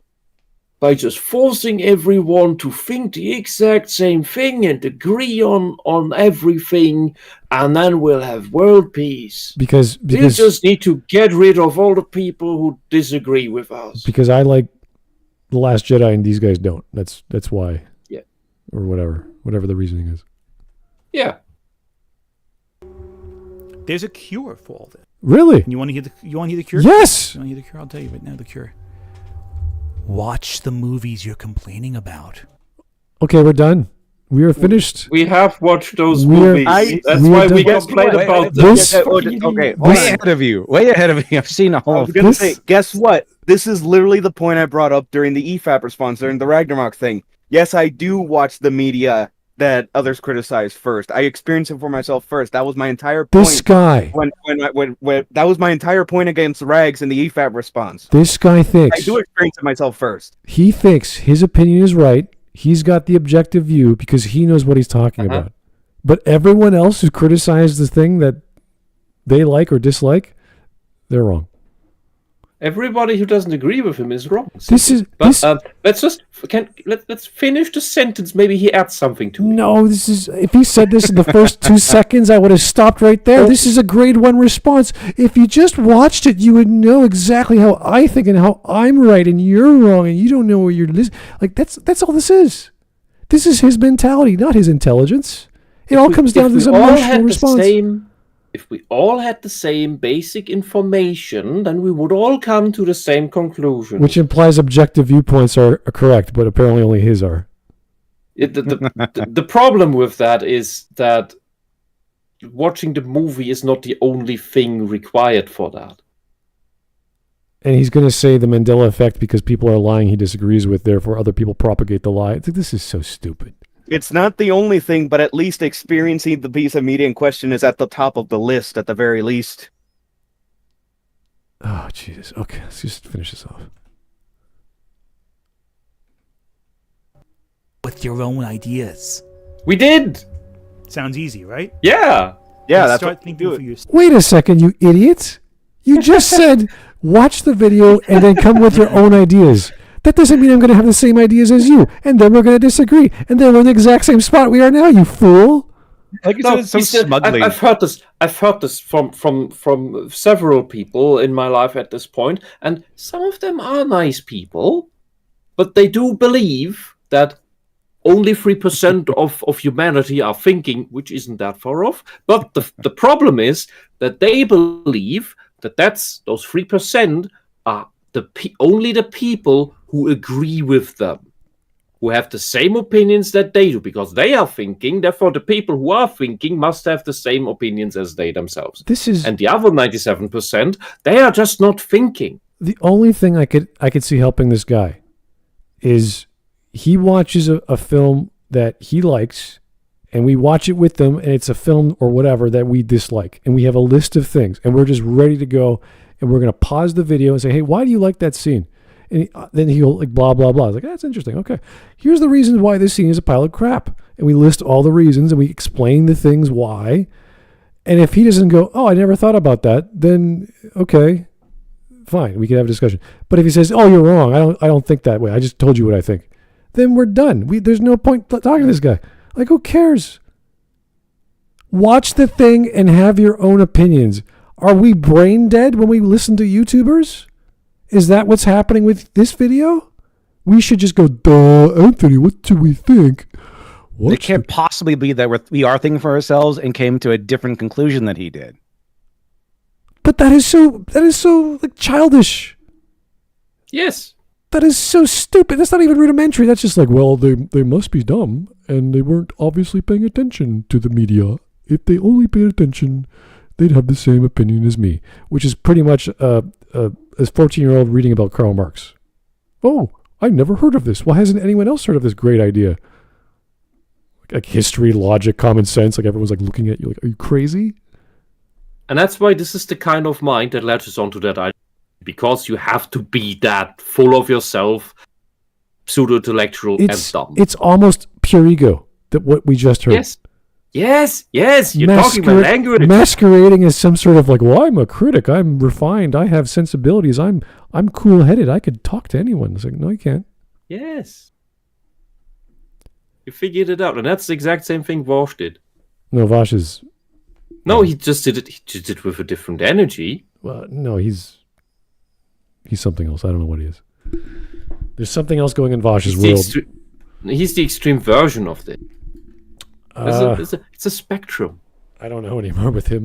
Yeah. Anyway, let's go to memes. We're done. Oh, those last 7 seconds do not matter. LitDev, you like can go... half of those last 7 seconds is black screen anyway. Yeah, no, you can go. LitDev, thank you so much for your time. If you want to hang around, that's up to you. But oh my God, memes are going to. If you want to join us for the memes, at least.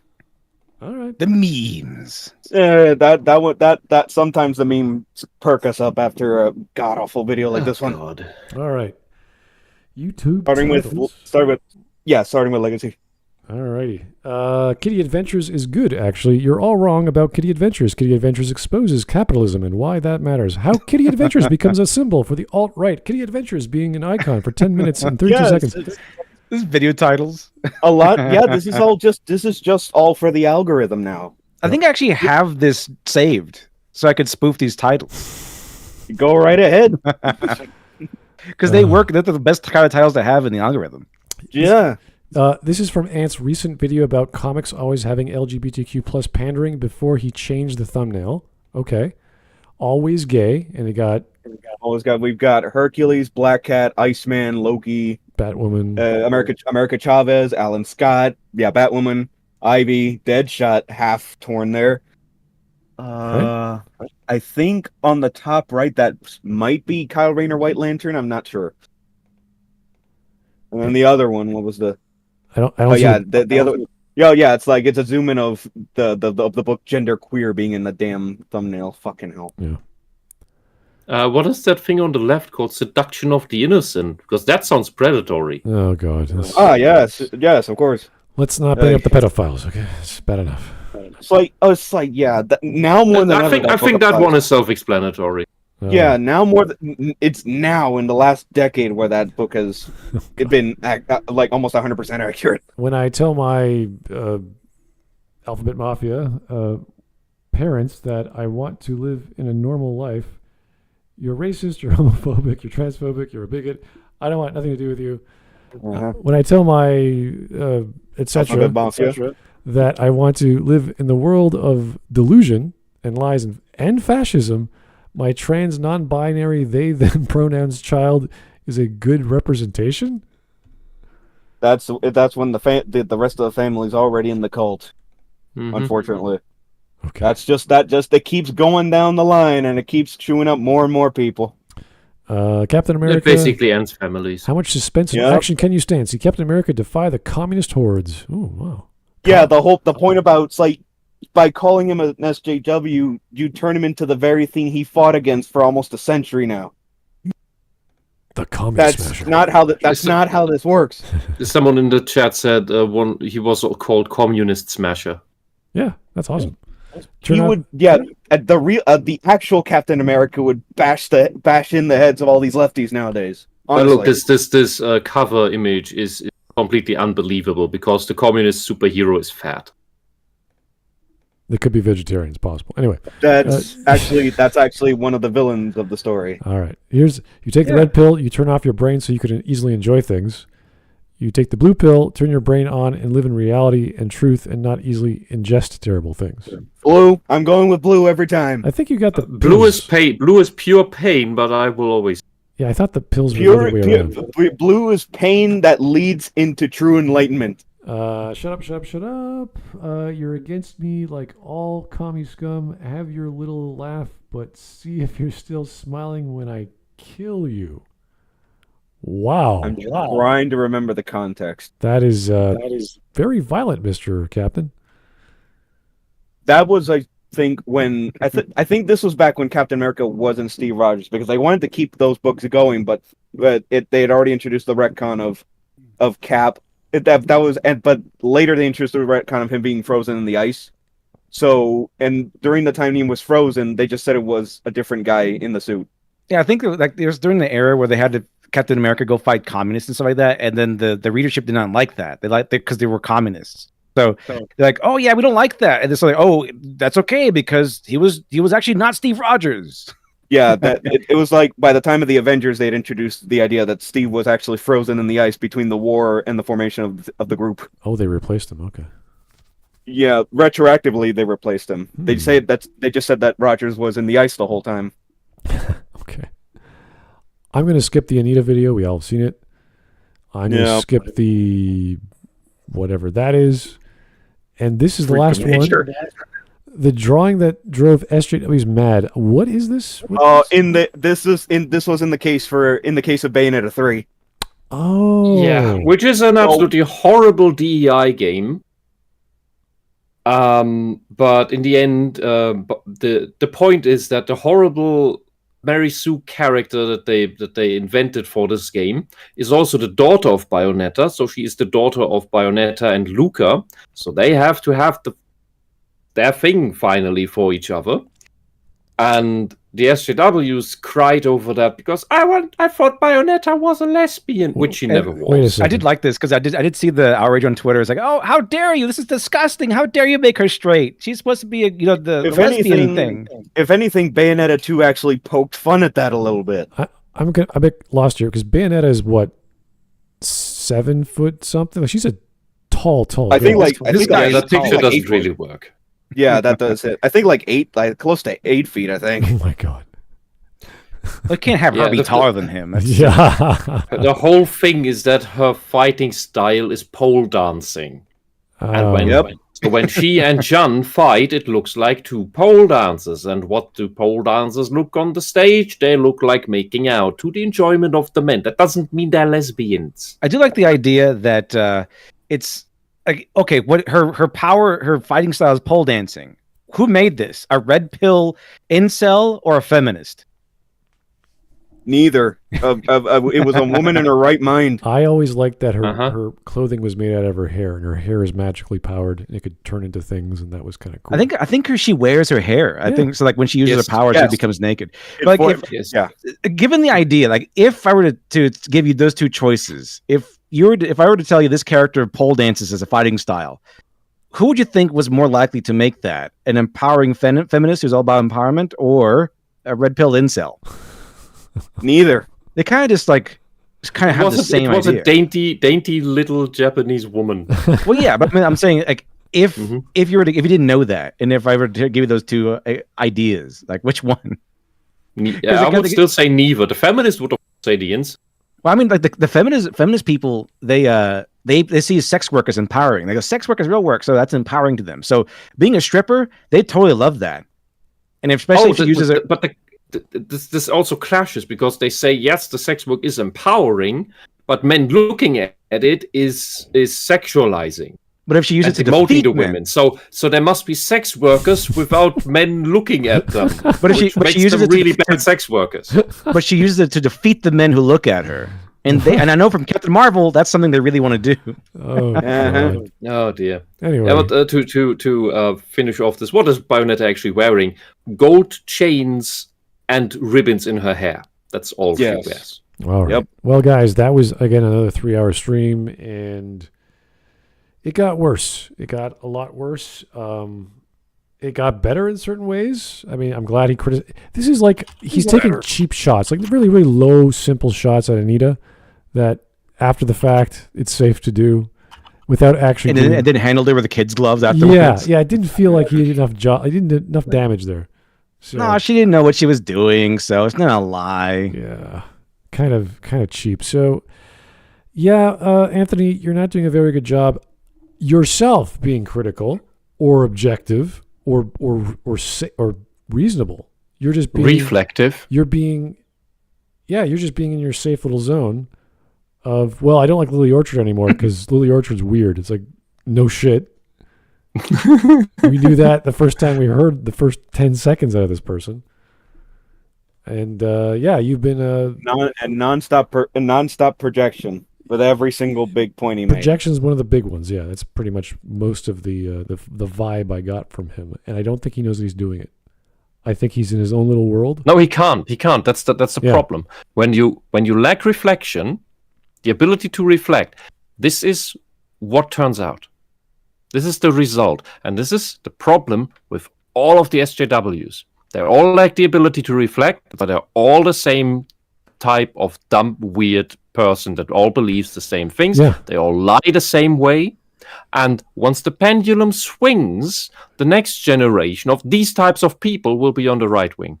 Yeah, I really feel compelled to actually finish off my my script for the Mary Sue, because I know LitDev did that a few years ago, and other people on YouTube have. It's as if they still don't get it. It's as if they still don't understand this basic, as large a topic it is.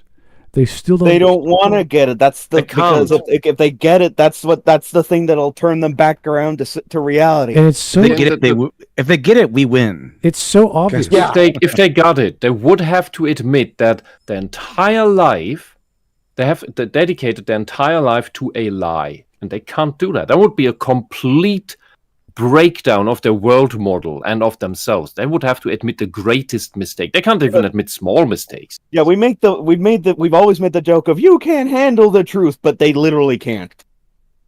Or don't They literally cannot, because if they do, their minds will explode. All right. Well, Smut, you study psychology a little bit, right? Yeah, of course.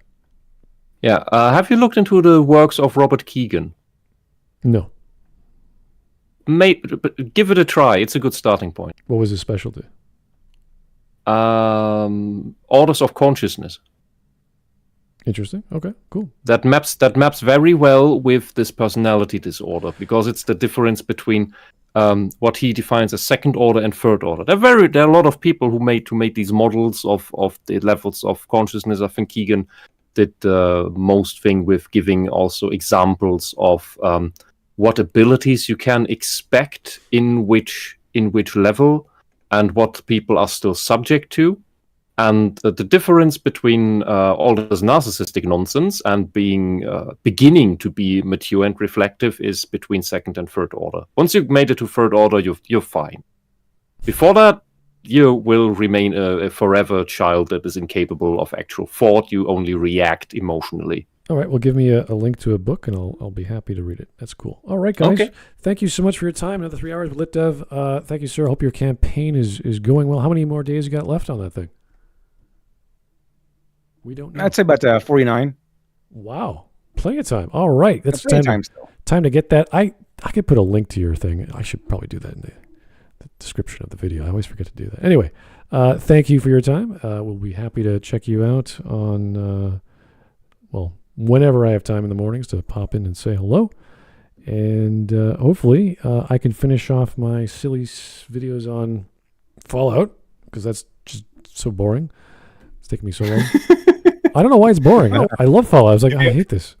Yeah. If you haven't already, check out Smud's review of the 6th episode of the Fallout TV series that came out like half an hour before this stream. Yeah. Well, don't you know they always make the opposite of what a thing is? It's strange. I thought I'd love it. I'm just like, what is this bizarre Frankenstein monster of Fallout that I seem to have loved in the past? Anyway, thank you so much for your time. We'll talk to you soon, and have a great evening. Good night.